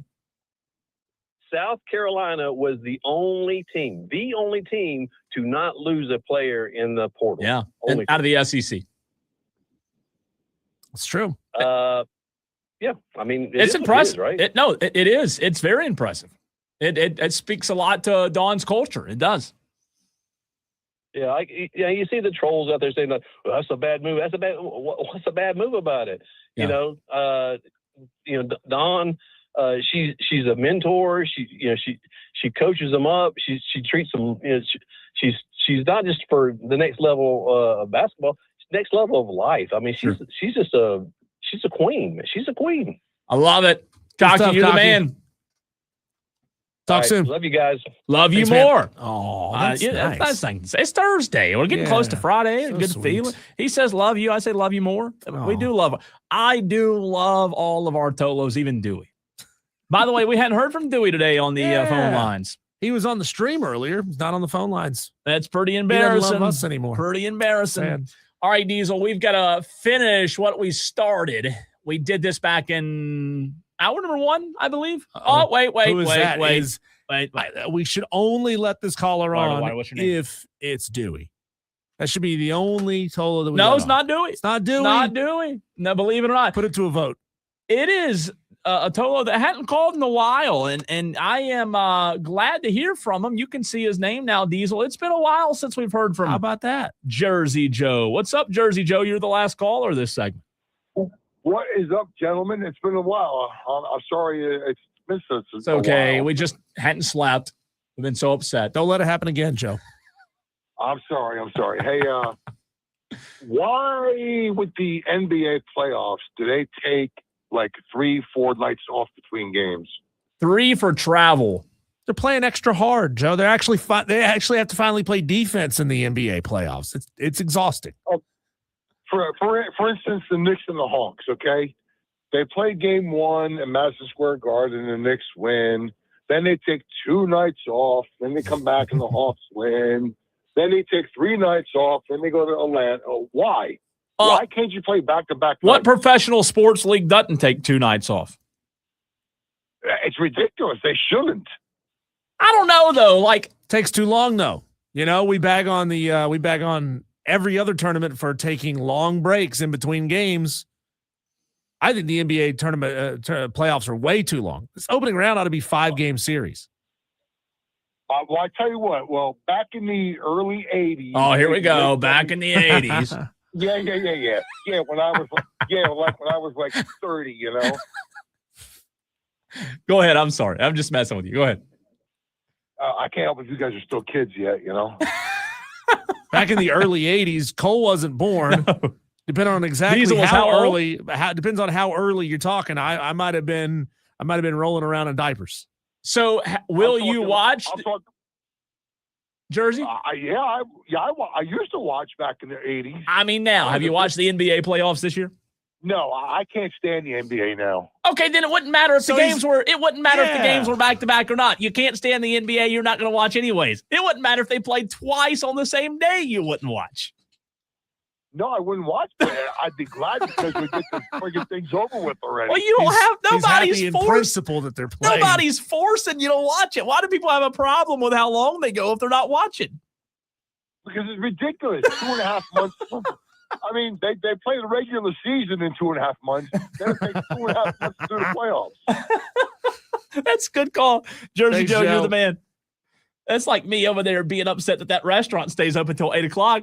Why's the restaurant? I don't ever go there. Right. Well, why's the restaurant? It doesn't matter. It doesn't matter. He doesn't watch it. It's funny. That's the definition of old man yells at cloud. You're Yes. mad about things that don't even affect you and about content that you don't even consume. Diesel, speaking of content that we consume, we do consume a lot of content, but we also consume a lot of snacks. We started this draft earlier in the show. It is draft night. This is the more important draft.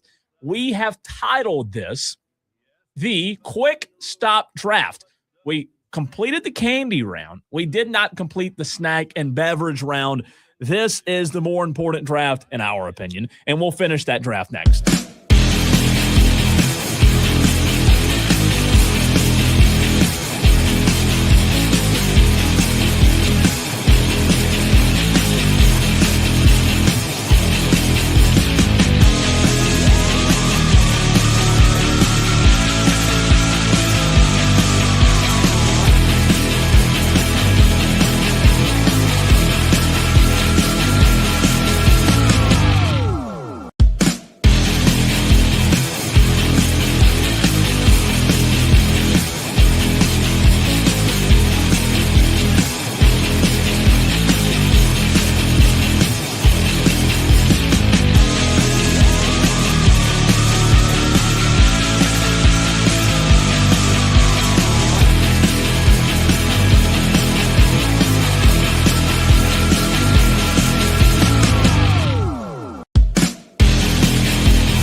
face. Well, it is the quick stop draft. The NFL draft is tonight. We all know that. We've talked about it all week. We've talked about it a lot today, Diesel, but we must finish the more important draft, the quick stop draft. If you just tuned in, if you didn't catch the first part earlier in the show, we need your participation and involvement in this segment. 3 rounds of each category. If you're making a quick stop into your favorite convenience store, what are these rounds? To refresh, Diesel, we did candy in the very first part of this segment back in the 3 o'clock hour. And let's run through what you and I selected for the candy, and you go first here. I went Snickers 1, Reese's Fast Break Bar number 2, and Peanut M&M's number 3. So, right, all 3 of those are essentially different variations of the same thing, right? It's like going to a Mexican restaurant. You're getting chicken or you're getting beef, and you're getting rice, beans, and tomatoes. Sure. On some form of tortilla shell. That's how I do my snacks. Snickers bar, Reese's Fast Break, Peanut M&M's, all the same ingredients. I do not hate any of those. They are all the same, very similar, like you said there. I went for my 3 rounds of candy. Round 1, Nerd Clusters. I had some today. I eat way too many of them. They're my kryptonite. I just... What did the texter say? It's full of red dye number 5. They're so good. I love red dye number 5. Number 2, round 2 was Crunch Bites. I love those MSG Crunch is Bites. delicious. It's so good. And round 3 was Sour Skittles. That was my candy round. That was Diesel's candy round. You're much more into the sour and the say it. I said it fruity. earlier. There you go. You said earlier that you are a fruit. You're into the fruity snacks. I'm not. I love them. I love them. So now we get to the snack and the beverage. 3 rounds on the snack and the beverage. Options for the draft on the snack. We got to be clear here. There are some non-negotiables not allowed. Let's address those first. You can't do taquitos or the roller dogs or any of that. Boiled peanuts, pizza slice, ice cream sandwich, protein bar, breakfast biscuits, none of that. Can't be made fresh. No, those aren't snacks. Like a protein bar, like a wrapped protein bar. Okay, I'll take that. But who's gonna put that on their You can't have Diesel? You can't have the fresh items. No. None of the fresh items. No, none of us fatsos are going to put a protein bar so on you're our talking snacks. like if you go to Spinks, you can't get the chicken. No, if you no, go to that's a QT, meal. You can't get the pizza. You're right. That's a meal. That's a meal. And then what is it? 7-Eleven is the taquitos? They've got their thing. Yep. So what we're looking for here is Doritos, Cheetos, Lay's, Ruffles, Pringles, Slim Jim, Jack Links, combos, Cheez-Its, Gardettos. We talked about that. Peanuts, Ritz. You had Ritz earlier. Goldfish. Any of that kind of stuff. Diesel, when it comes to snacks, 3 rounds. Tolos want to know from you at 844-326-3663 on the snack draft. Round 1 is what? Round 2 is what? Round 3 is what? Obviously, round 1 will be your number 1 pick there. This one's tough for me, I must admit. A lot tougher than the candy because I like all these. I like all these. I'm going to go first. I've got mine. I've got my number 1 round 1 snack. Okay. The pick is in. Give me a bag of pizza-flavored combos. Pizza combos. I love combos. They're my number 1 snack. How do they make the pizza flavor? What do they do? Just blend up I think the pepperoni cheese and cheese flavor? Yeah, it might be some spice. I don't Have know. you I had don't them? trust it. I've had them. They're good. I've had them like probably once. And I'm it was a like never again. combos nut, man. I love combos. Combos are, I'm telling you, I think it's just, I told you I love the cheese and the pretzel. I love the combos. That's my number 1. That's interesting. I mean, combos aren't bad. No, they're good. I do like the peanut butter stuff, like pretzels that you get at Costco more. Those are good. They're good. Those are it's good. not on my list. You know they sell those at Ingles now? I saw them the other day. Yeah. How about that? Yeah. Oh, yeah. How about that? I So hadn't that's seen 'em my yet. number 1. Now I know what I'll love. be taking every week. Yeah, no doubt. No doubt. Why aren't you eating dinner? I'm just eating pretzels and peanut butter Exactly. tonight. Your number 1 is your pick in, by the way. My pick is in. All right, your pick is in. Round 1. I will not be having any other flavor of this snack but one. There is only one, and it is the Cool Ranch Dorito. Ooh. I do not eat any other flavor of Dorito except for Cool Ranch. Nacho cheese Doritos are the worst. No, they're it's the not. worst flavor. I can't stand so the bad. nacho cheese Doritos. They're awful. You sound like a terrorist. A nacho. No. You can't eat a nacho. I'd rather have no snack at all That the is nacho so bad. Doritos. Get Ozempic. He doesn't want the nacho cheese. What are we doing? I love nacho cheese Doritos. Are you kidding me? I don't even know what the flavor of a Cool Ranch Dorito is. But it's amazing. So I like it too. That's your number one. I don't eat the ones in the Round one. purple bag, the ones in the green Oh, the bag. purple is it's like a spicy. Is it? It's good, man. I wouldn't know. I wouldn't know. Is it? It's some kind of spicy. Do you like Takis? No. Not really. Oh, I love Takis. They're so good. They're so good. They're spicy though. All right, so that's your number one. I went combos pizza flavor number one. You went sweet. That spicy sweet chili flavor is the purple bag Doritos. Yeah. That's good. Spicy That's sweet good. chili. There are Cole. There are 12 different flavors of Doritos. That's a lot of flavors. That's a lot. And your number one more time. Cool Ranch Doritos. Cool Ranch Doritos. Okay, Cool I don't Ranch hate Doritos. that. I don't hate that. All right, your number two as I grab this call. Ready, your pick in? My pick is in. It Why- is why- what's the your name? crunchy Cheetos. You know, the ones that are kind of lumpy and they're hard. You crunch into the Cheetos. Oh, yeah. Those are incredible. You are so basic. I don't love, I mean, I love the flavor, obviously, of the puffy Cheetos. Yeah. But the crunchy Cheetos are so much better. You're very, very basic. I'm learning that about you. You know, it I'm doesn't a take much. simple kind I like of that. man. All right, number two for me is Cheez-It Snaps. Have you had the Cheez-It Snaps? See, you're all about the variations. I can tell that. Have you had them? A Cheez-It Snap. I will bring. That's the thin ones, It is, right? The yes. thin, like They're little large. thinner, a little wider. Yes. Oh, I have had those. They are. I almost bought those today They're on my good. way They're in. good. I think they were like ranch flavored Yes. Cheeto Snaps. Yeah, Dan B said snaps are good. Snaps are good. That's Quite my good. number two. Number three for you is the pick in. Oh, You need 8 minutes like we're going to have tonight with Fernando Mendoza. I think I am.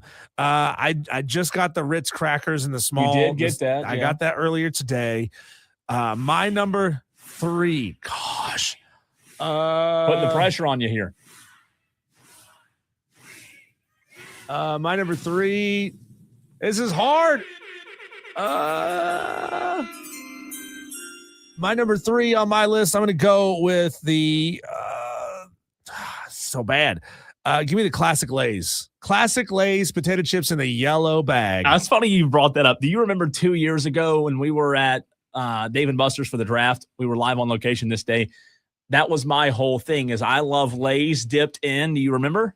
Ketchup. That's so weird. JD brought that for me that day That's 2 years so ago. weird. It's so good, though. It's so good. All right, so weird. I go combos round one on the snack. Mm-hmm. I go round two, Cheez-It Snaps. Round three, I go cheddar and sour cream Ruffles. I love those. You like those? That sounds great. Cheddar and sour cream Ruffles. Ruffles. Yep, they're good. But if I hadn't, oh man, They're good. I can't believe I forgot. There's so many options. I can't So believe many I options. forgot the sour cream potato chips. Oh, those are good sour cream and onion? cream and onion. Yeah. God, I messed up. It's okay. I messed up. It's okay. I can't change it now though. Yeah. My pick is You already can made. still eat them though. I'll still have them. All right, before we get to beverage, actually, let's knock beverage out before we go to the phone lines. So, round three rounds, I'm going with my first pick.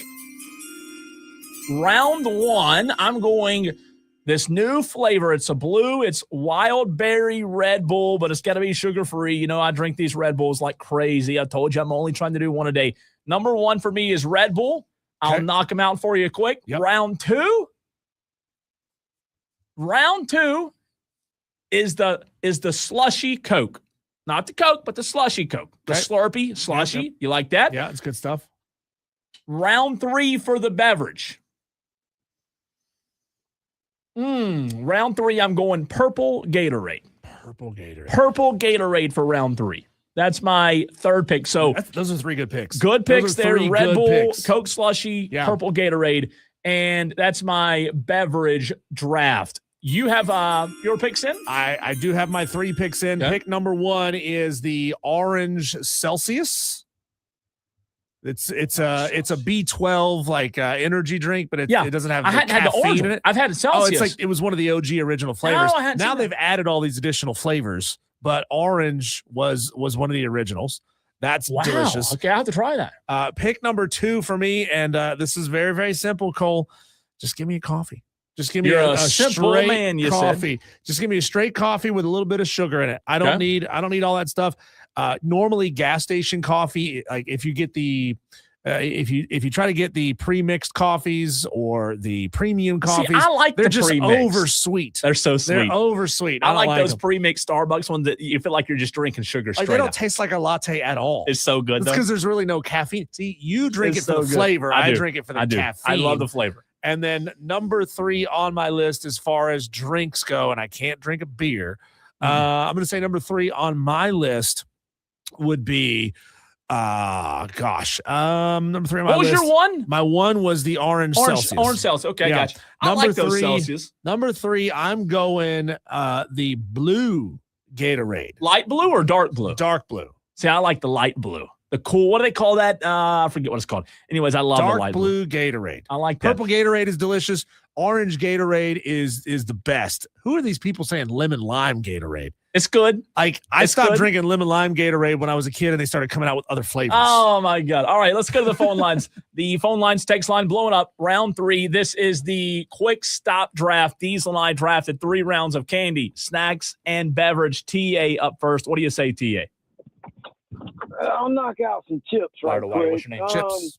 Number 3, I'll take the Fritos, honey. All right, Coach, we're coming to you in about 3 minutes. Okay? Fritos. Number 2, Good choice. Fritos. Good choice. Fritos, honey heat. Number 2, I'll take the Doritos barbecue. That is something rather new. That is the bomb. And number 1, I'm sticking with Doritos in the light blue bag, Buffalo Ranch. It's almost like a Cool Ranch, but it's got a little bit more bite to it. So I'm surprised, TA, you're not into the wrap snacks. You know, they're good. Dr. They're Dre's good. chips, Yeah. LL Cool J, LL Cool Ranch. All right, TA, real quick. We've got to run to a break. We've got a guest. Give us knockout candy real quick on the draft. Jolly Rancher. Can't go wrong with a Okay. Jolly Rancher hanging around. All right, And then. one quick question. Yeah. If Arch Manning was in this year's draft, would he be a first-round pick? Of course he would Yes. be. His last name's Manning. Okay. He'd be a top 10 pick probably just because of all the hype. Thanks for the call, TA. Appreciate you as always. We've got to run, though, Diesel. Yep. And when we come back, J.J. Edwards, the head baseball coach of the White Hot Wofford Terriers. That's next. Talking sports the way you do at the bar, just with a microphone. This is Wire to Wire with Cole, Bryson, and Diesel on the Fan.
to the head coach of the best college baseball team here in the upstate of South Carolina. That's not just fluff, Cole. They have an amazing record, 30-11, the Wofford Terriers, joined right now by J.J. Edwards, the head baseball coach.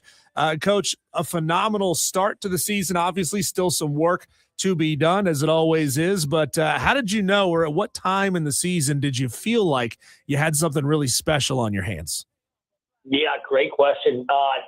4 weeks ago, in Game 2 against Xavier, is like as specific as that is. We lost on Friday night. I feel like we had like a good come to Jesus talk as a coaching staff, challenged the guys a little bit, and been playing really clean, really good baseball since.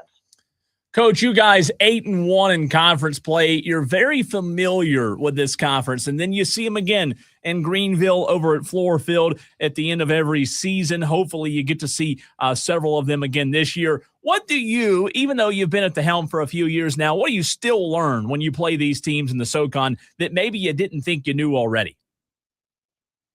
I mean, whoever you play early, you have to completely throw out the book and the scouting report, because it can be 100% different of a team. I think I've kind of learned that along the way. Like, we played Greensboro, Citadel, and VMI the first 3 rips, and you look up in 5 weeks and you can play them again. You're like, well, that kid wasn't playing. That kid was hurt. Like, you just have completely different teams. And then the other thing you realize is if you don't play well, you don't win. So it's not necessarily the opponent or anything else. You just have to show up and you need to play well. And if you don't, you lose, because our league is so comparable to each other.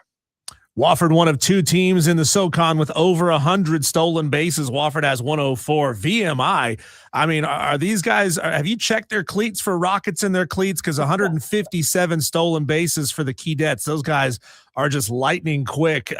Talk about, the fact that you guys are so aggressive on the base paths. Was this planned for as far as recruiting goes, or did you just realize, oh man, I got some dudes with wheels? Planned for, and I think it's just you try to recruit athleticism, and when you try to recruit athleticism and guys with high ceilings, you just end up finding a lot of guys who can run and move around at a high level. So I think it's a nice little blessing when you're recruiting athleticism.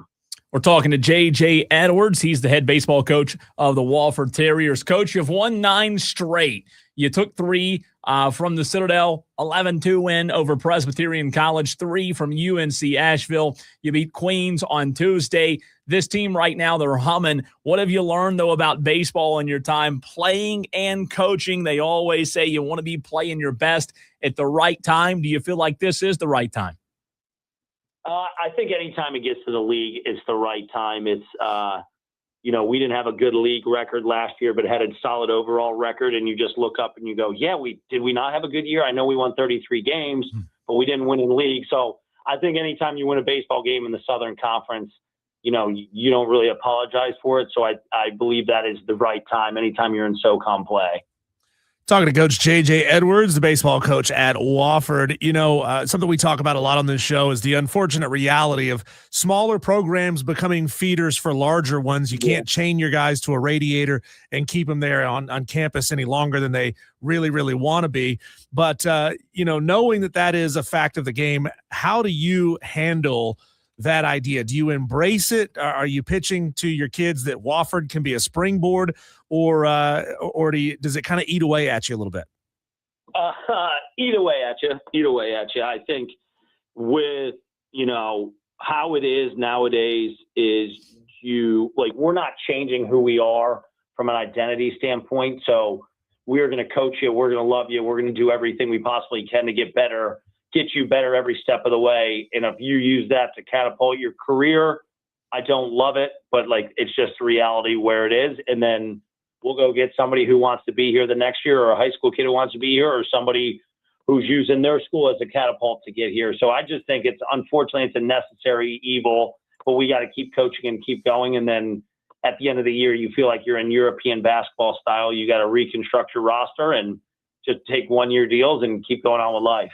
Coach, can you talk about a guy in Logan Tribble who's tearing the cover off the ball right now. 420 batting average. I'm looking at his statistics. Only 3 or 4 times this year he's gone over. Just absolutely lighting it up at the plate. What does he bring? And I'm sure as long as you've been doing this, you don't take these kind of guys for granted, right? Correct. So the interesting thing about Tribble is he's been here for 4 years. This is his senior year. And I think this is the first season he probably has more than 30 at-bats. Wow. So he has waited his time. He's worked hard. He's not given up. And, he's always had the ability to hit the baseball, but now you're mixing a little bit more of an approach, and his walks are good, and he gets hit by pitches. And you're happy to see that guy sticking with it, working hard, going off to play summer baseball, doing all of those little things.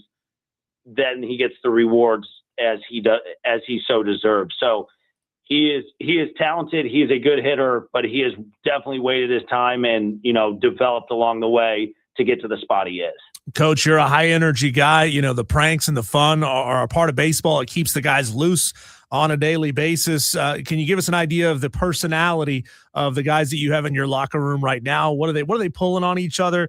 Is it all in good fun, or have you seen anything go maybe a little too far this year? So it's a daily occurrence of me policing our dugout for making fun of our own team, making fun of other teams. So you can tell if you show up to a game, anytime you hear out like "Go Terriers" out of our dugout, it's because somebody said something probably pushing the line right before, and then they just counterbalance it by saying "Go Wofford" or "Go Terriers." So I'll give them a look, and then they clap their hands and go, "Go Terriers, go Terriers, come on, go Terriers." But it was the best one we have lately is we went on the road to Asheville last Friday, and they started singing out our players' walkout songs because they didn't have them because we're on the road at Asheville. So I thought that was very, very, very entertaining. And they're all off-key, starting at different points on purpose going through it. But that's one of those things that I have to go like poker face and not act like it's funny because you're like, I got to coach. I got to be in the moment. And I walk in, we go in the coach's locker room after, and I go, God, that's funny. Yeah. That's funny. Okay, to admit it. That's funny. Coach, my last question for you, pitching-wise, where are you? At this point in the year with a few conference series left, you are who you are. But when you talk about the rotation that you guys have and the depth, do you still have a little fluidity there? Yeah. I think we're in a good spot. Compared to last year, we're in a great spot. I just think it's everybody's injured. And anybody who's like, well, we're injured, that's not why the answer is everybody's injured. We're playing 60 games and they're college kids and they're not professionals, even though professionals will go down. So I think we're in a great spot, especially compared to years past. And I love where we're at because they're old. They're old. They've been here. They've seen it. I think that's the stuff you can't replace. Coach, a 3-game series at Mercer this weekend. What do you see in the Bears that might give you a little trouble? As much talent as we see in this league. 95-97 on Friday, 95-97 on Saturday. So, we're walking into all of the talent, and it's just going to come down who plays the game a little bit better. Well, Coach, best of luck to you and the Terriers the rest of the way. We appreciate your time. We'll talk to you soon. All right, well, have a good one. You too. That is Coach J.J. Edwards. He's the head baseball coach of the Wofford Terriers. You said it, Diesel, 30 wins already on the season. They are rolling 8-1 in conference play. It should be interesting this weekend with the Bears. 30-11 for Wofford, 29-12 for the Mercer Bears this weekend. If only this series was being played here in the upstate, Cole, that'd be one to go see. That'd be cool. Because these are two really, really good baseball teams. The Terriers will be back against the Gardner-Webb Bulldogs on Tuesday of next week, 5:30 at Russell C. King Field there on the campus of Wofford. When we come back, let's jump back into a topic from earlier in the show, Cole. We had this in the 4 o'clock hour, little Atlanta Braves as they really got off to a little bit of a slow start today, but pulled it out and absolutely blew the doors off the Nationals to close that series. That's next.